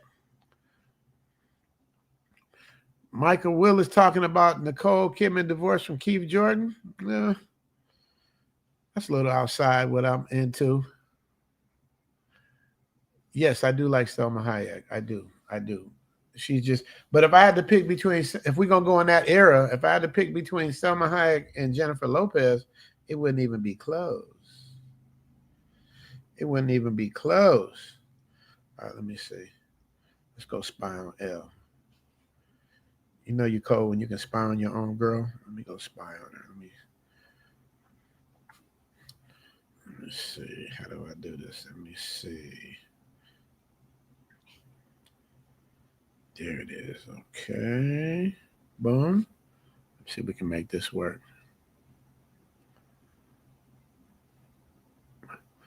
Vision for the MYR. Is that Miramar money? What is that? What is that? What is it? I don't know what that is. I think that's Miramar.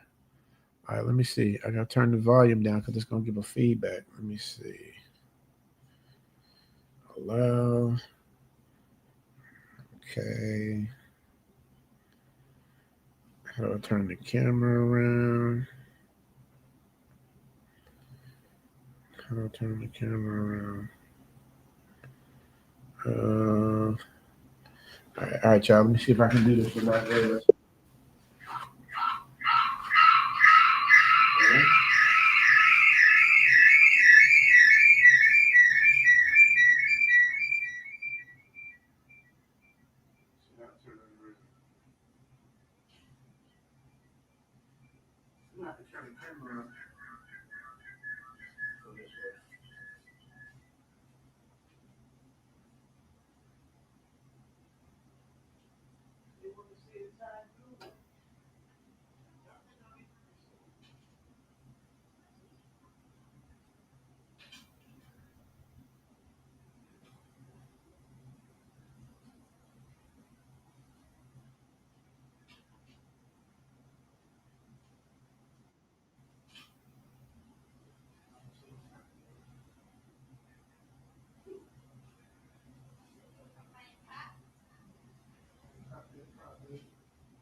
Dude, you got to turn on the noodle can.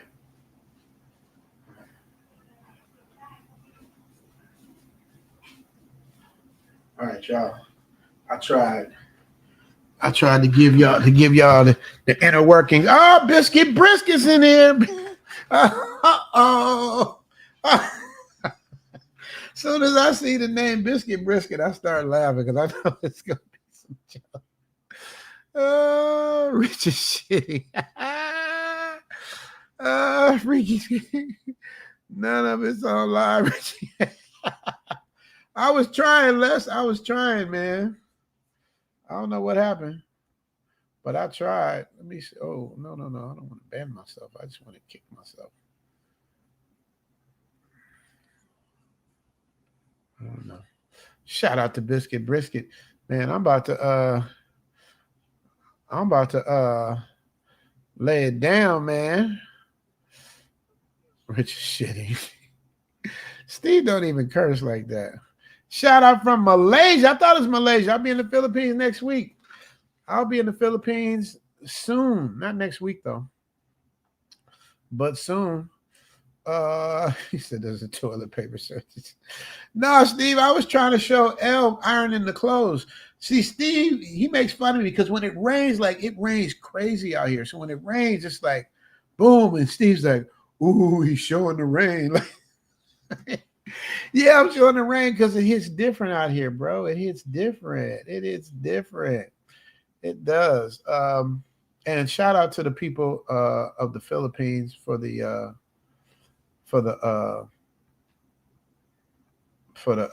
earthquake, man. It's a lot of people got hurt out there. I told you guys in the beginning, I sent some aid out there. Jesse Short said, I will be in Cebu and Pattaya at the end of the month. It's at high season in Thailand right now. Starting on November 1st is the beginning of high season. But they started early now because like my golf rates, golf is cheap until November 1st, but now it just went up on October 1st. So they red label. Let me tell you something. Steve is my boxing trainer. He's the funniest dude, and you can't say nothing because if you try to you can't press up on him. He'll beat your ass. Steve, did you see what I did with Mike though? This is from Steve's training. Let me show you what Steve's training. Michael John White. This is Steve's training taught me this punch. The right here. strongest punch the body can generate, the straight right, turning your body, looks like this. The strike is at the end of my shoulder and hip turn, okay? Generated from the floor to my hips to the target, this way. Like that, Mike?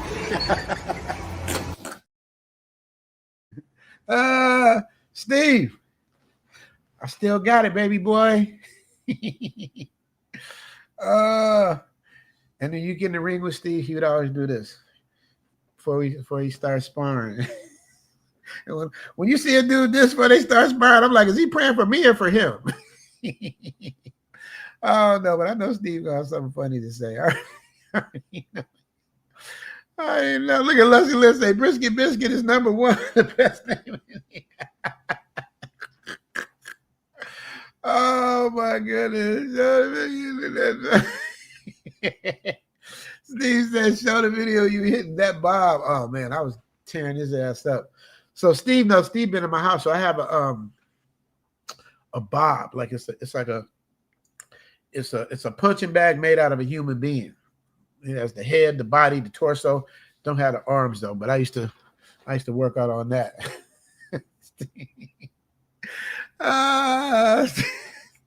Steve, you didn't say what do you think about that punch though, Steve?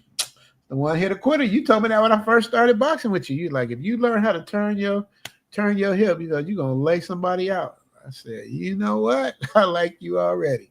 And we've been friends ever since. What does Yum say? Just touched down in Ho Chi Minh, Vietnam. Didn't realize Bangkok is only 1 hour and changed away from here. I might swing over as you should. As you should. Just make sure you fill out your little entry visa, so you don't have to wait in that long ass line. Bijan said he missed sparring. Steve say Tank is gonna kill Jake Paul. Let me tell you something, Steve. This is one thing we disagree on. Like Steve and I, we have a totally different taste in boxing. Like I like the best. Steve likes, I don't know how to explain it. He likes Joe Frazier. I like Mike Tyson. You know what I mean? Maybe that's the best way to describe. I like Muhammad Ali. He likes Jerry Corey. You know what I mean? That's just Steve. You know, but he says he's gonna kill Jake Paul. Let me say this to you, Steve. Everybody Jake Paul got in the ring with, they said they was gonna kill him. Everybody, whether it was an MMA fighter, a boxer, or a basketball player, they all said Jake Paul. This dude is twice Jake Paul's size. I mean, twice Tank's size.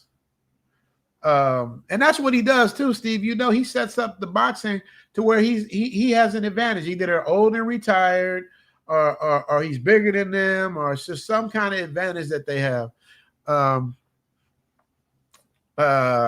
You know, it is what it is. He said, not this time, Tank is a killer. But Tank's off his rocker a little bit, ain't he? And if Tank's such a killer, why you don't want to fight not Devin Haney.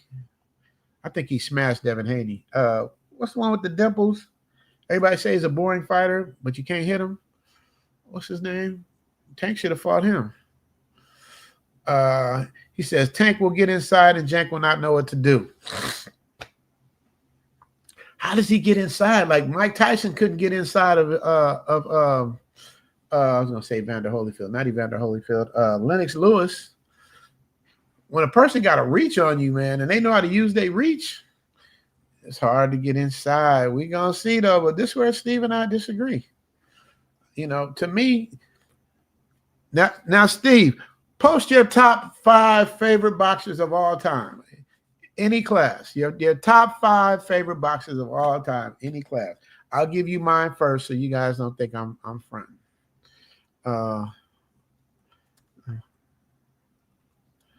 Only.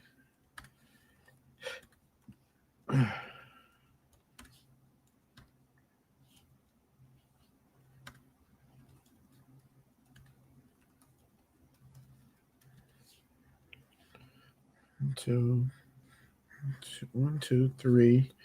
And this is in no particular order. I'm just doing them as I'm thinking of them.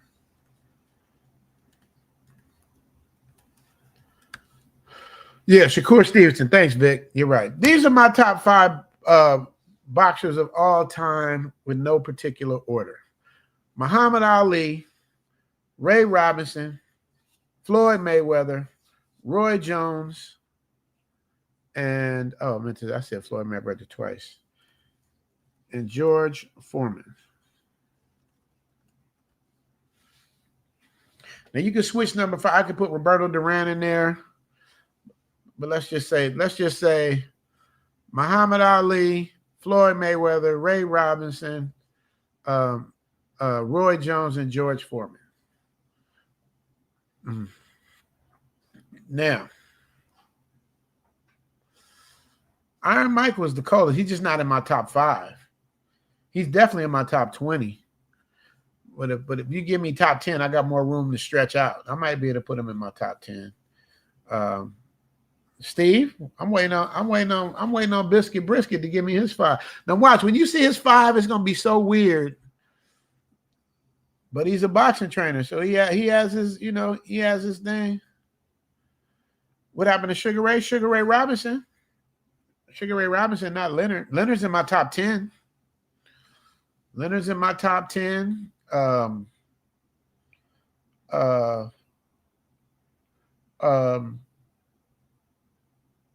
What's his name? I'm losing my memory. He fought Roy Jones. The only dude that Roy Jones beat him. Y'all help me out from Detroit. Damn, I know the dude too. From Detroit. What is his name? Okay, see, Steve and I, we have okay. One Robinson, Roy Jones, Roberto Duran, George Foreman. Okay. So we did. So we close. Okay. I thought Cooley was in your top 5. Manny Pacquiao's definitely in my top 10. What is the other dude's name? What's his name, Steve? Went up and fought. He started at middleweight. He went up and fought Holyfield and beat him. I can't think of his name. Tommy Hearns in my top 20. Just Ham says Robinson, Ali, Sweet Pea. That's a good one. Hagler, Roy Jones. That's a good list. That's solid. Yes, Jesse, list is subjective. It is. Yes, Steve. Thank you. James Toney. So if I keep going with my top 10, then I got to add James Toney, Manny Pacquiao, James Toney, Manny Pacquiao, Sweet Pea. And how can I forget Terrence Crawford now? Steve, what do you think about Terrence Crawford? Michael Spinks is not in the top 20 at all. He's in the top 50, maybe. Yes, he says Sweet Pea should be there. In the top 10, yeah, in the top 10. Okay, so top 10, Roberto Duran, Manny Pacquiao, Aaron Pryor, James Toney. I got to throw a heavyweight in there. No, I don't have to throw a heavyweight. I got Muhammad Ali and George Foreman in there. I guess I could put Mike Tyson in there. Hector Macho Camacho, not in the top 10. Bert Cooper, DJ Falon say Bert Cooper, Felix Trinidad. They named some. These are top. Felix Trinidad in the top 20. Larry Holmes, yes, you guys are naming some good people. Larry Holmes is very underrated. Very underrated.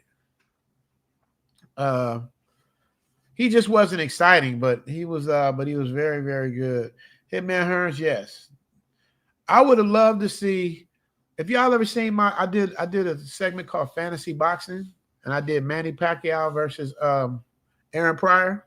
Did y'all see that? Yes, Duran. And a lot of people be sleeping on Oscar too, man. Oscar was a bad boy. Oscar was a bad boy. He's not in my top 10, but he's definitely in my top 20. Yes, Jess. Larry Holmes, the best jab since, yeah. He learned from Ali. That's why. Aaron Pryor was no joke. Yes. All right, y'all. We all in the same with Hagler. Yes, I would have liked to see Hagler fight. What's Steve? James Toney. Hagler and James Toney would have been a good fight, Steve. Hagler and James Toney, or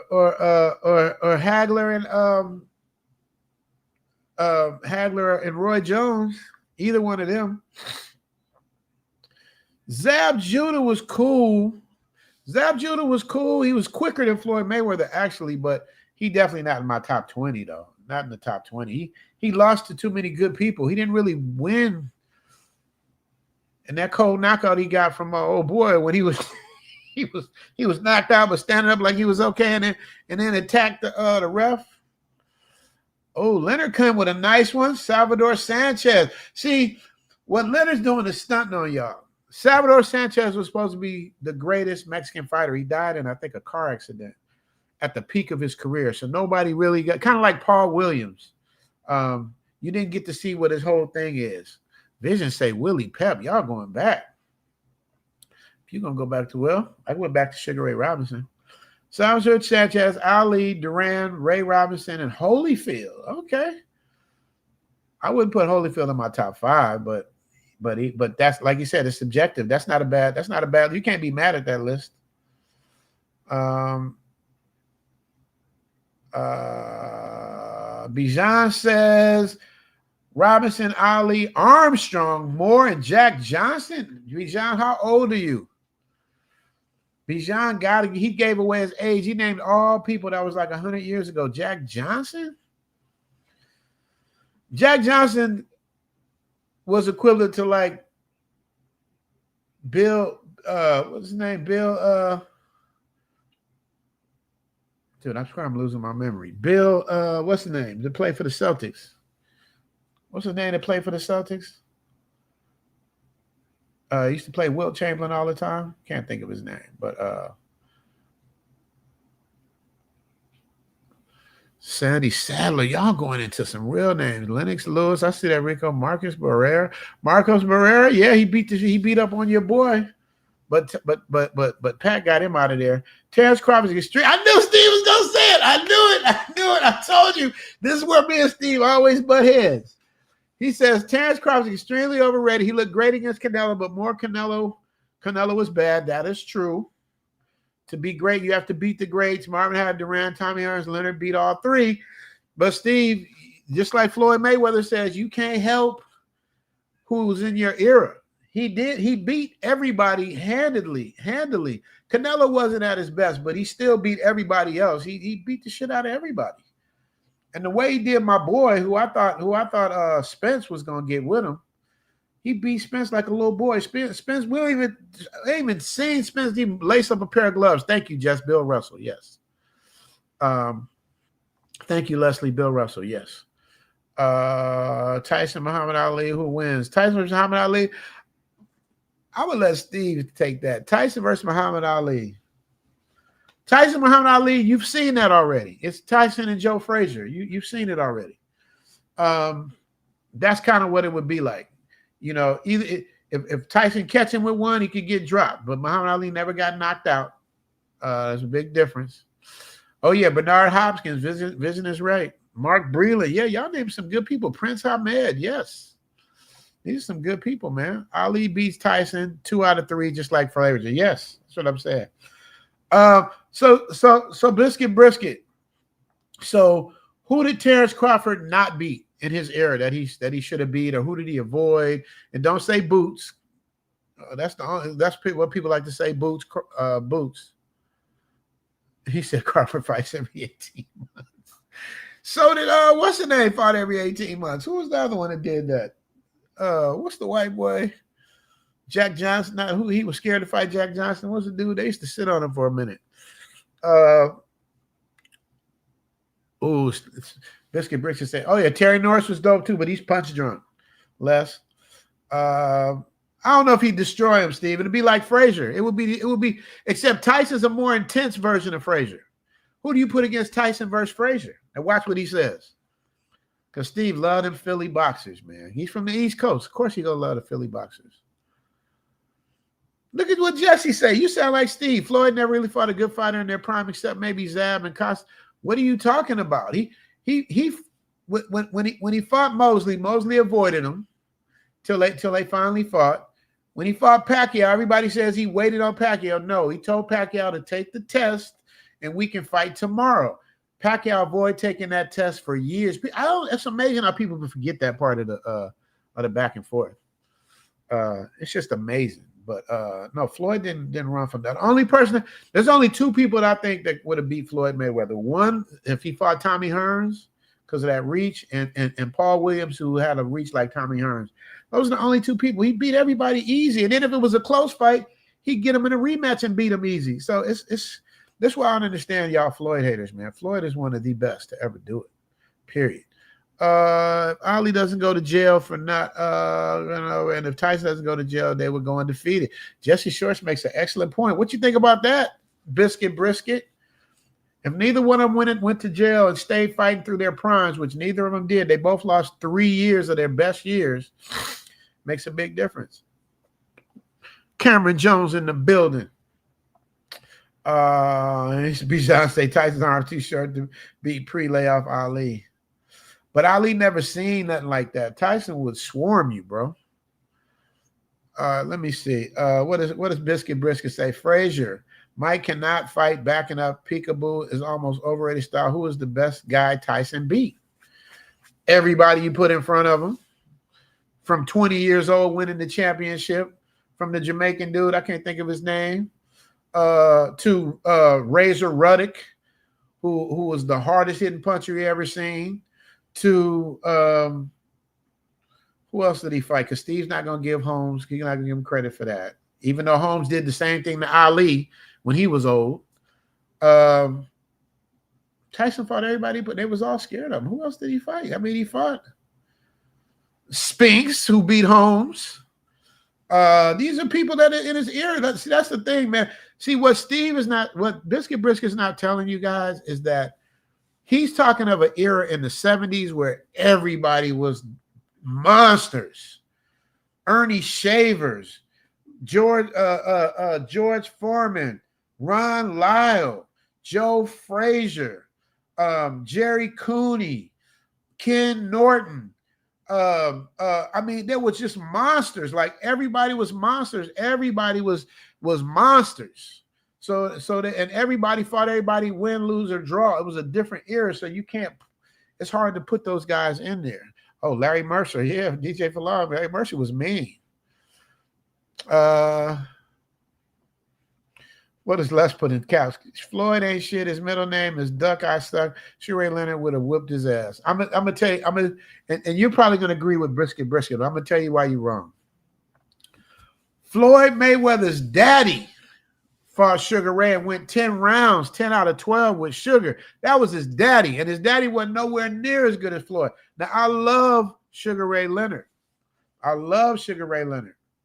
But I don't know. If I had to bet, if somebody put a gun in my head and bet Sugar Ray versus Floyd in both of their primes,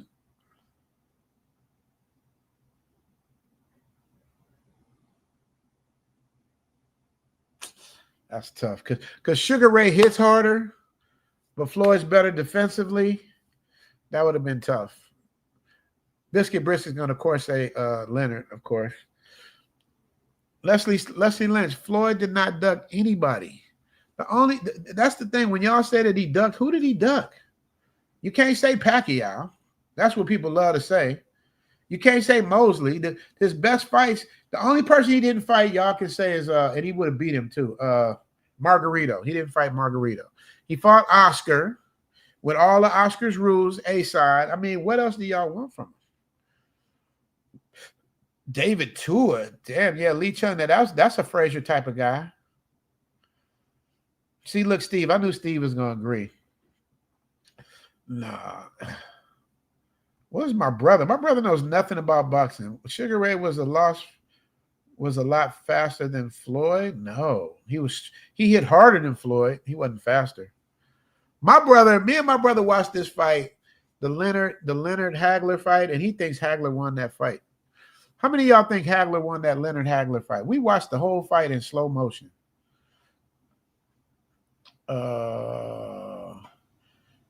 Yeah, he dominated. Say the whole thing, DJ Falon. He dominated Mayweather Sr., who was nowhere near as good as his son. Vision say Evans should have been a track star. Who did he run from? I'm waiting for y'all, including Biscuit Brisket. Who did Floyd run from? Who did he run from? And he beat Canelo like he was a little boy. So you guys got to understand what makes Floyd so good. Like the thing about being a rapper or a DJ or an editor or a singer or an actor, what makes you good is how effortless you make it look. Floyd made these people, everybody he fought, look average. It looked like a sparring session. Everybody he fought. Never knocked down. And there's a technical glove knockdown, but never knocked down. Cameron say Holyfield would have beat the shit out of you. Holyfield's a dog. Holyfield's a dog. Mayweather didn't fight often enough to beat a Leonard. I mean, his last year he fought like 4 or 5 fights in 1 year. He fought like 3 fights in 1 year. David 201, remember, yeah. Ray Leonard was 100 times faster than Floyd. Okay, so let's say that Biscuit Brisket, he's 100 times faster than Floyd. Would Floyd's defense will it nullify that speed? That's what I want to know. Because even Sugar Ray, I don't remember even Sugar Ray saying that he would have beat Mayweather. I don't remember him saying that. I'm just putting it out there. Floyd's style of fighting is running around the ring. Now, who did he run? Where? Who did he? Tell me the fight. Did he run from Canelo? Did he run from Pacquiao? Did he run from Mosley? Did he run from Oscar? Like, who did he run from? I mean, y'all just be making shit up. It's a difference between running and being defensive and moving. There's a difference. You guys are all wrong about this. I'm just letting y'all know. Y'all believe that.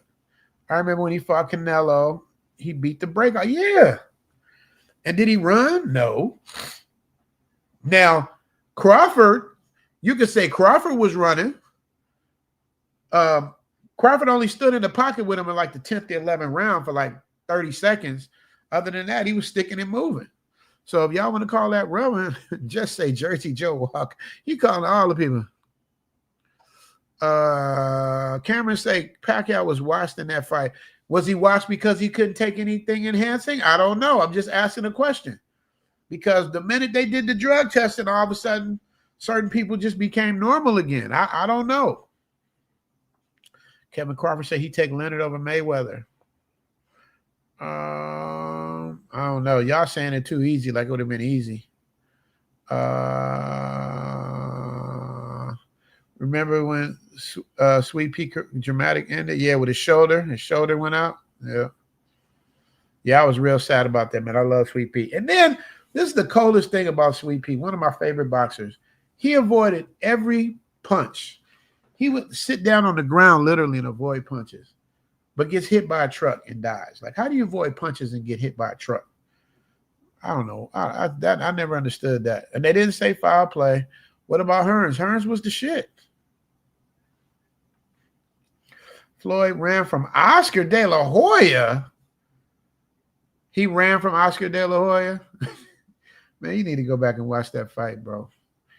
He dotted Oscar De La Hoya. He was up against the ropes, doing boom, dotting him. He didn't, man. Come on now. So if that's running, I guess. So if that's running, what did Terrence Crawford do against Canelo? If that's running. Floyd ran from Pac-Man too. What? I'm just going to tell you guys something. I'm a big boxing fan. I'm going to tell you something. All you got to do is watch round 2 of the Pacquiao Mayweather fight. But Floyd's dad did say he was acting like he was scared. I give you that. Vision. He said, man, why you acting like you scared? He did say that a bunch of times. But Pac-Man tried to do that wild Russian thing, and Steve, he stepped to the side. Bip. Left hand sent him into the ropes. Pac didn't try that from the second round on. Now, in the 4th round, he did get like maybe it's the 3rd round, he did get a good shot in. But But that's it. Floyd, Daddy said Floyd lost to Oscar. He did say that. But they was mad at each other. You know what I mean? Because Oscar had every advantage, glove size, ring size, everything, because he was the A side. So Floyd had to accept everything. And you guys got to remember, Floyd is naturally a small dude. He's naturally like 140 pounder, 147 max. Like his dad. Look at his genetic buildup. His dad was built like that. So Oscar was bigger. John Wayne nephew. You talking about Tommy Morrison? Tommy Morrison was a good fighter. But Weston ain't beat the brakes off of him. Y'all said him earlier. From the Army. He beat the brakes off of him, boy. That was an ugly knockout. The decision, Lenny, you have to really, really hit hard. And even that didn't always work. Well, Tommy Hearns beat Ray Leonard 2 out of 3 times. Y'all can say what y'all want. Biscuit, brisket. Y'all can say whatever y'all want. That second fight, Tommy Hearns beat Sugar Ray Leonard. They called it a draw. Tommy Hearns got that ass. So, yes, thank you, Coach. Yeah, Ray Mercer. Tommy Hearns got that ass. Roberto Duran is a G. To me, Roberto Duran, the best Latin fighter of all time. To me.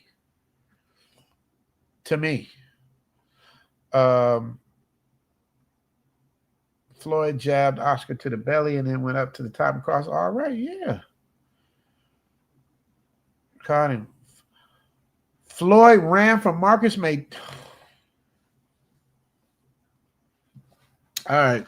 Y'all, I can tell y'all don't be watching the fights, man. Y'all don't be watching. Let me just help you out, Vision. First of all, Floyd could not run from Marcus Maidana because he was on top of him the whole time. He was on him the whole time. From beginning to end on the first fight, he was on him so much that they were like, hey, that was a close fight. Who knows who won that? Even if he wanted to run, he couldn't run. He was on him. And so when Floyd came back that next fight, did the same shit to him he did to the other fighter that he fought 2 fights with. Beat the shit out of him. Jay Shar say, unfortunately, Ray Leonard will beat Floyd by decision. Ray cracked Floyd's senior's defense. Yeah, but that's not the same fighter, though. You know what I mean? That's not the same fighter. You know what I mean? It's like Michael Jordan and Michael Jordan's son. That's a different fighter. I mean, it's a different basketball player. Kobe Bryant's dad was a professional player, and his son, not the same. Steph Curry's dad was a professional. Daddy's son, not the same. What does Brisket say? Floyd Mayweather's not a great defense. See, this is why we argue. Now Floyd Mayweather's not a great defensive fighter. All you got to do is look at the percentage. That's all you got to do. So he can say that, but if you look at this percentage, if you look at the stats, you'll see that he's completely wrong. He is an extremely cautious offensive fighter. He throws 1 or 2 punches at a time. Ray Leonard pulled punches together in bunches, knocks people out. So when he fought what was his name? Brisket. When he was Pretty Boy Floyd, not Money Made, Pretty Boy Floyd. What's the dude he fought? He died in a motorcycle accident. What was his name? He was deep, man. Floyd says traps. Floyd is the dude. Yeah, Floyd, Oscar, and Shane Mosley way out of their front prime. Shane Mosley would destroy. See, this is why I'm glad I got an audience, because we do this all the time. All you got to do is go back to Mayweather's to Shane Mosley's fight. I forgot who he fought. Floyd Mayweather came in the ring and said, "Let's fight," and he said he had to do something with his tooth. He didn't want no parts. He didn't want no parts of Mosley. And when they fought, he made it look easy. So, and that's the thing. We're gonna use prime. So when Floyd beat Canelo, then they say Canelo was too young. Then when he fights Mosley, Mosley's too old. And then when he fought Manny Pacquiao, I think Manny Pacquiao he was older than Manny Pacquiao. I was like, y'all gotta make up your mind. Yes, Diego Corrales. Thank you. Thank you, y'all, for helping me out for me losing my mind. Vision say, Brisket, that part, running when you get tapped and then using your speed as a tactic, but it looks cowardly to me. Some people like it. Wow. Y'all don't understand. What did Floyd Mayweather uncle say? Y'all don't know shit about boxing. Floyd was the most technically sound boxer, period. He beat everybody. Like he didn't like kind of just he beat more champions than anybody. And y'all still talking this craziness, man. I don't get it.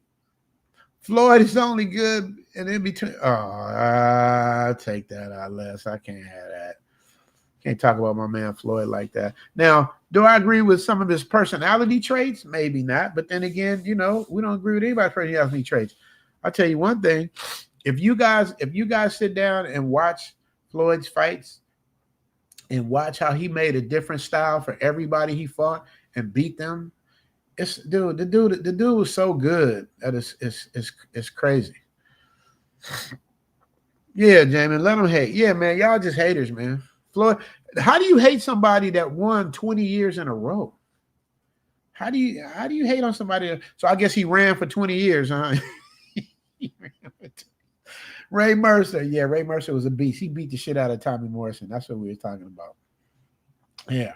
But yeah, man. So yeah, DJ Falon. So you guys had a lot of fun, man. We about to end this stream, man. I'm about to take a well-deserved nap. Biscuit Brisket, man, I missed you when I was in California. Hey, man, if you guys are in LA, man, you guys better get one of them Biscuit Brisket pizzas. Biscuit Brisket, you should name one of your pizzas Biscuit Brisket. You lose the battery buys for Sugar Ray Leonard. Hey, man, I don't sway to the audience. I'm a Sugar Ray Leonard fan, too. All I'm saying is Floyd Mayweather was the best. Pound for pound, the best. And there's nothing anybody can say to change my mind, because everybody you guys are naming that would beat Floyd got beat, got their ass whooped, stayed around too long, got knocked out, got beat by lesser fighters. You know what I mean? So it's like, I don't, that's like people arguing Tom Brady's 7 championships. Yeah, but look what kind of team he was on. He was da-da-da-da. Tom Brady got 7 championships. I mean, Super Bowl championships, man. And he's like damn near 50 years old. So y'all can't say nothing. See, this how I know Steve don't know what the hell he's talking about. Steve's getting old, man. They fought 3 times, Steve. Just so you know. They fought 3 times in 10 years. The first fight, Sugar Ray won. The second fight, they called a draw. And the third fight, Tommy Hearns won. Tommy Hearns won 3 out of 3. Thank you. Here comes time to retire. He's a boxing man. To be honest, Floyd, no. See, this is what I'm saying. Yeah. Don't make me pull up this video. All he asked Manny to do was take a drug test. Why are you forgetting that part? Time to retire. He said, take the test. His uncle, Roger, take the test. Everybody say, why don't he want to take the test? Roger Williams said, for $100 million, you're going to get $100 million and you don't want to take a test? Wait a minute, man. How does that work? Tell me how that works. How are you ducking somebody that don't want to? Wasn't he the one doing the ducking?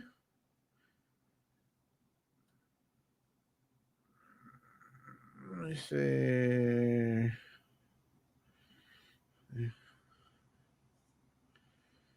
He said they're offering you $100 million and you don't want to take the test?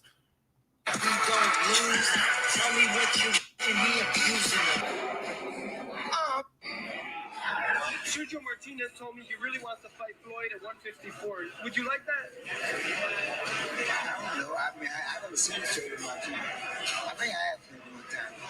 What Paul Week did. Oh, yeah. What? Yeah, that would be the case. I mean, I'm sure that a lot of people want to fight Floyd because Floyd is the money man. That's how they get to the part where he says take the test. There it is. There it is. All right. Here we are. That's how they gross that money. Manny Pacquiao wants to fight him. He wants to fight Manny Pacquiao too. Is that going to happen, do you think? I can't see why not. Take that test. If you take that test. If he take that test, he's gonna get his ass. He don't get knocked out, period.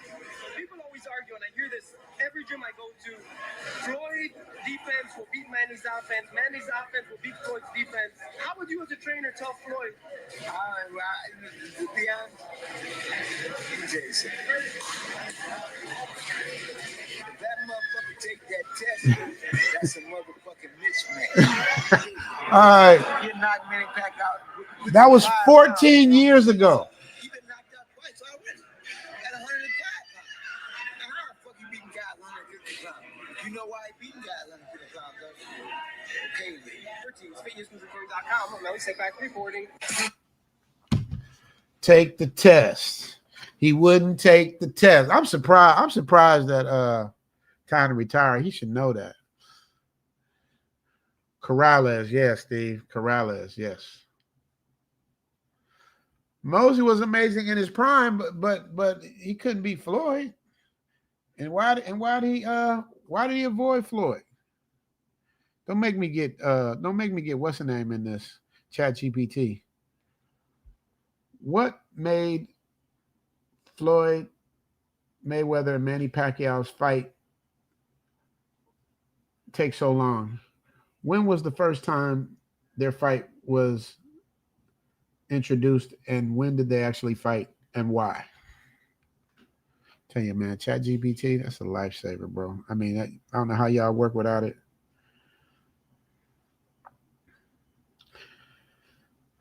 The fight was first seriously discussed in late 2009 and early 2010, but actually happened in May 2015, over 5 years later. First time talks, first public negotiations after Pacquiao defeated Miguel Cotto in November 2009. Pressure grew for Mayweather-Pacquiao clash, and negotiations started in December 2009. The bout was finally held in May 2015. Reason for the delays: drug testing, disagreements.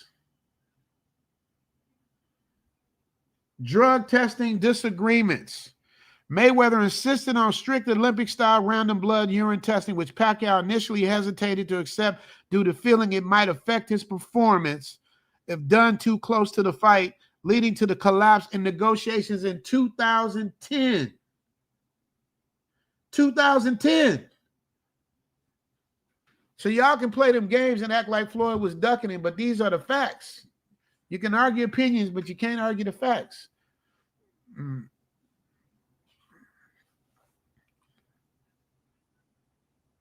Steve saying most not exciting fighter because he made it look easy. Next time, let me do an audio call on it. I would love that. I'll pull you up now. I was about to shut down the stream, but Steve, you're not gonna win this. You think Mayweather? I mean, you think Leonard and Hearns only fought 2 times, and we can't even have a conversation if you think they only fought 2 times.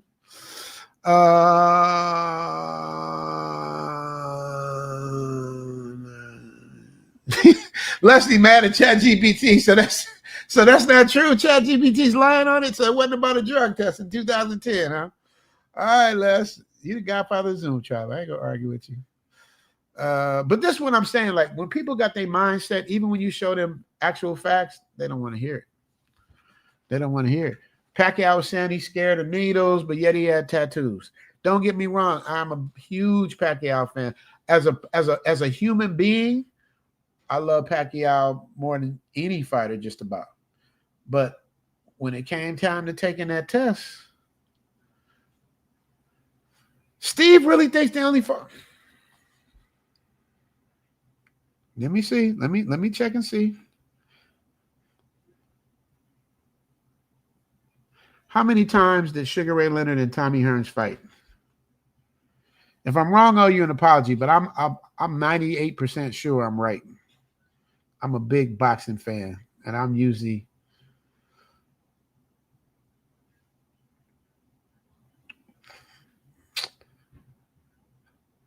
Brisket, I owe you an apology. Sugar Ray Leonard and Tommy Hearns fought each other for a total of 2 times. Their first fight was September. Their second fight was June 2nd. So Leonard Hearns fought twice. Steve, my apologies. So I guess by me saying he won the second fight, which is the third fight, you will admit he won that fight, though, right? They called it a draw, but you will admit he won that fight. But I was wrong. I thought they fought 3 times. You're right, Steve. My bad. You fought it twice. He said you make it shit. Time to retire 100%. What did time to retire say that Steve's agreeing with?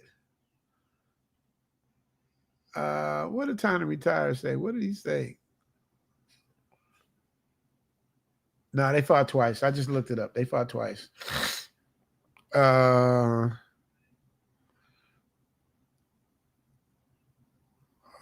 What did time to retire say that everybody's agreeing with? Time to retire is a big boxing fan like me. He's I don't see where time to retire said. What did he say? He must have said something way back. I don't see nothing recent.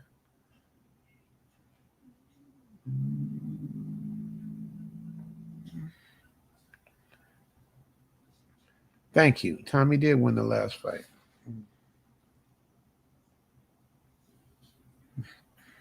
All right. All right, you guys.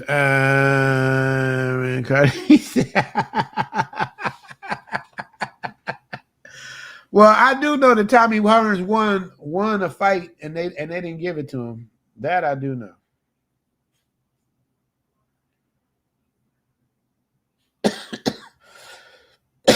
Of course. Let me see.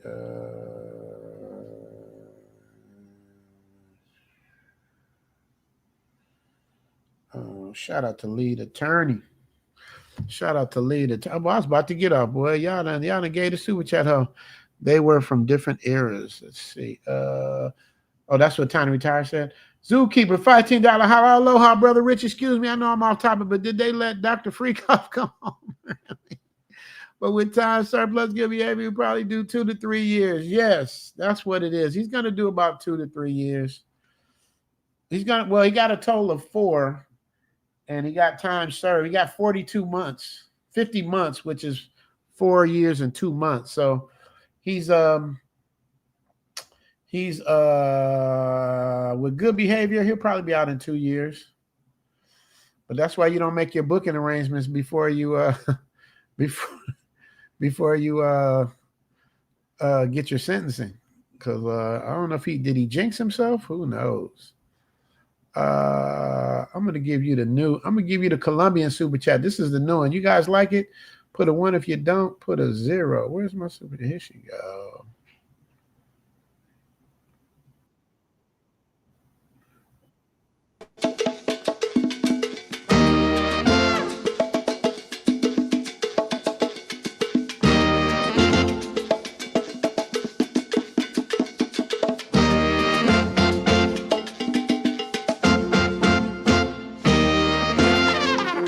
Yeah. Zookeeper, appreciate you, brother. Thank you so much for that $15 holler. For that $15 holler. Leslie say get rid of her. Jacques say keep her. What up, Jacques? Cameron say keep her. Deshaun say get rid of her. Wow, you guys. Leslie say he like it. So why you put 0, Les? Jay Shaw. Oh wow, Jay Shaw put some 1s in there. I got more 1s and 0s, guys. So I think we're going to keep her. Leslie Lynch put a 0. So then he said he likes it. So I guess he meant to say 1. Biscuit, look it up. Well, Vision say 0. Leslie say 1. Oh, yeah, the 1s is winning. I only got 1 0. Vision say 0 and Deshaun say 0. 2 zeros. Red Label put a 0. Wow, that's 3. Man, that's a toss-up. 1, 2, 3, 4, 5, 6, 7 1s. Adrian came with 7 1s. And then Red Label Wilson 7 to 3. She's staying. You guys see, I need these from now, so I know how to get these super chats. Get ready because I got so many. I can't. I be trying to find them and stuff. I need to know what y'all want to see, what you don't want to see. You dig? Biscuit Brisket, did you see the thing I did with Manny Pacquiao versus Aaron Pryor? Did you see that? I did a fantasy boxing thing. I put that together. I don't know if you saw that or not. Leonard Curry, see everybody. Ooh, Zookeeper say he's seen better. Oh, and he gave the super chat. I got to give him another one then. He went with, all right, Zookeeper. Just for that, you get the Buffalo Girl because Leslie loves her voice. Hello, baby. I cannot meet you na because I have to work hard na. I have to take care of my family, my cow and my buffalo. Now my buffalo sick เนี่ยตัวขาวจั๊วเลยกลายเป็นควายดอดหมดแล้วเนี่ย Can you send me money ได้ไหมอ่ะอ๋อชื่อขาวเหรอสวยไหมคะ My buffalo sick นี่ค่ะ You want to? Come now.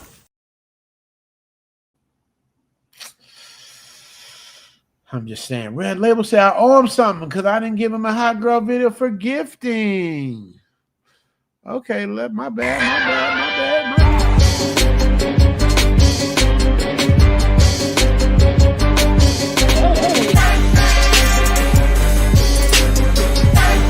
Save yourself, Batman.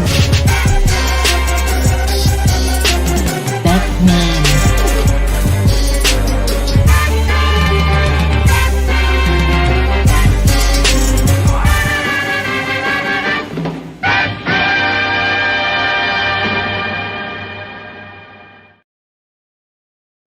Actually, I don't know if that was appropriate. Red Label asked for a hot girl video. That was a Save Yourself Batman video. I gave him the wrong one, you guys. I gotta give him a hot girl. Here we go. I rise and I wake and I gotta go get it. I'm making my bed and it's straight to the digits. Joke up a jokers, that shit is acidic. So I take a shot with the lemon and ginger. Look in the mirror like, yeah, I'm the nigga. Look in the mirror like, damn it, I'm fitted. Looking outside like the world is all mine. Look in the mirror like, nigga, go get it. I gotta get to the casinos. I gotta get to the bag now. I can't be chasing on these hoes. They getting they feeling and dragged down. Yes. There you go, Red Labels. That's more like it. Is that more like it? All right, y'all. I'm a super chat hoe. I don't see no more super chats. So they all put ones there. Yeah, you guys from the habit from now on, like put ones and zeros for the super chat. So I don't know if I need to leave them or keep them. Some of them I'm keeping. DJ Falon say SpongeBob is his favorite. I gave that to who'd I give that to? I gave it to somebody, and he was like, "Oh, it's all right." Who was it? It's probably Jay Shar's picky ass. All right, y'all. That does it for this week in Thailand. We went from lady boys to boxing. We did, man. These lady boys is robbing people, Steve. I can't believe it. But y'all don't know how much I love Biscuit Brisket, man. That's my guy, man. From day one, that's my guy. And he's serious too. I'm gonna tell you how petty he is, man. When we be in the boxing gym, he's right. I can't make this up. He's right. You guys know I don't lie about anything. So we be in the boxing gym, and she's going, "Yeah, you never paid for nothing." I know you're gonna say that. We be in the boxing gym, but Steve would make us sign the card, like Cuba Gooding Jr., who's like probably one of his biggest clients, I'm assuming at the time. He would make Cuba sign the card. Like everybody had to sign the card that you've been in. If you didn't sign that card, he'd be pissed.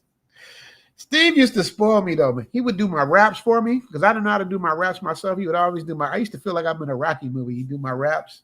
But Steve, I never learned how to do raps because of that. I don't think I remember how to do them. But Boxing Man, I like that name. Salute. Boxing Man, was you here? Unless you say Boxing took over. Boxing Man, your name is Boxing Man. So before I go, I need to hear your top 5 boxers of all time. No particular order. Any weight class of all time.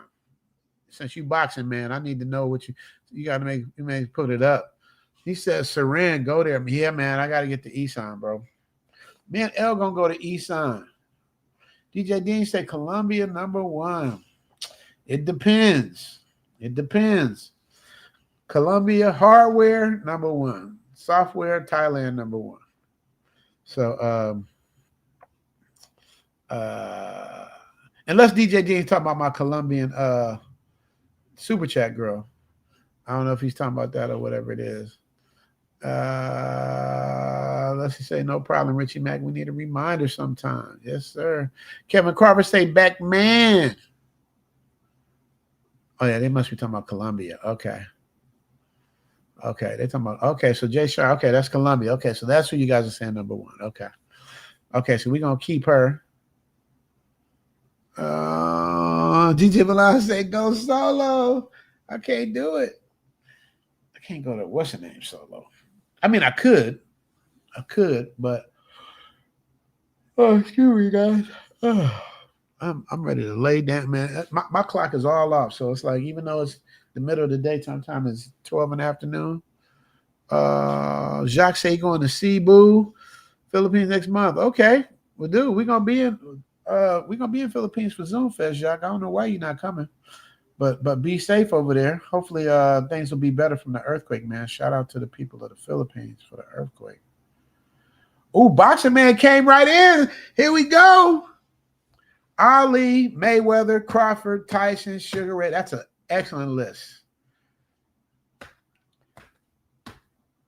Oh, the only difference we had, Boxing Man, I don't know if you saw mine.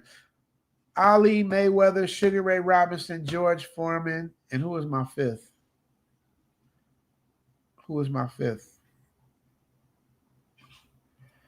Ali, Mayweather, Sugar Ray Robinson, George Foreman. Who was my fifth?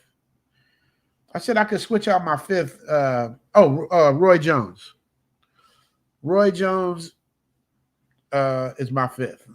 So, Boxing Man, what you think about my list? Ali, Mayweather, Roy Jones, Sugar Ray Robinson, and George Foreman. That's a cold list right there. Les writing in caps. He done gave me $5. He done shuffled off $5. Colombia number one, period, especially the horse riding ladies. Hey. I had a horse riding. Do I still have that one? I might have took it out. Y'all, let me see where my horse is at.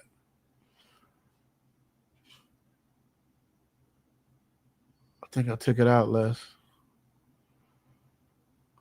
But I still didn't do. You got your own super chat, so let me give you yours. This is Leslie's, but I don't know if Leslie won. I need a 1 or 0 on this, guys. This is for Leslie.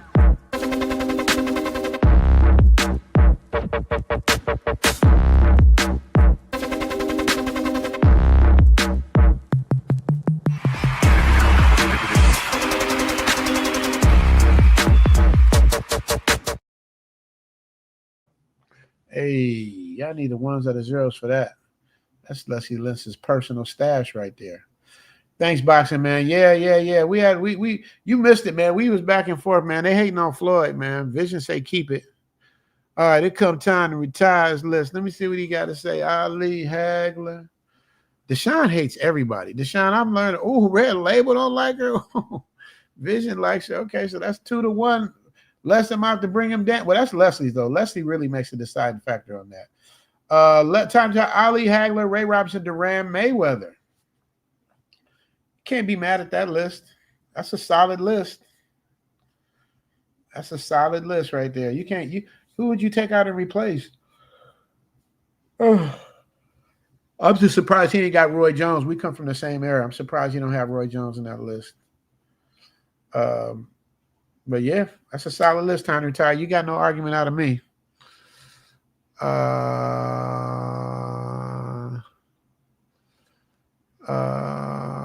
Let's say Colombia number one, period, especially. Okay, we read that already. Leslie said that's it for the chat. Is that it for the chat? We ready to land the plane? All right, y'all. Y'all ready to land the plane, man? The super chat hole is done. I don't see no super chat, so we about to end this thing. The diet is too different. Of course, Latinas are thicker. Yeah, that's true. But hey, it is what it is. That's like people like Jay Shar, like them little slim cartoon character looking women. You know what I mean? I like the thick one. As long as you got a small waist and a flat stomach, you win with my book. Red Label say, I think Roy Jones grew up in Pensacola, 1 hour from my town. Yes. Y'all call that Florida. That's glorified Alabama, man. That's Alabama, man. When I saw where Pensacola was on the map, I'm like, that's Alabama. Y'all stop it. That's Alabama. But yeah, man. So y'all, man, have so much fun with y'all, man. You already know how we do. You already know what it is, man. You guys, thank you so much for hanging out with the Travel OG. We're going to do it again next week, God willing. And that's pretty much what it is, y'all. So in parting, I offer you love, peace, and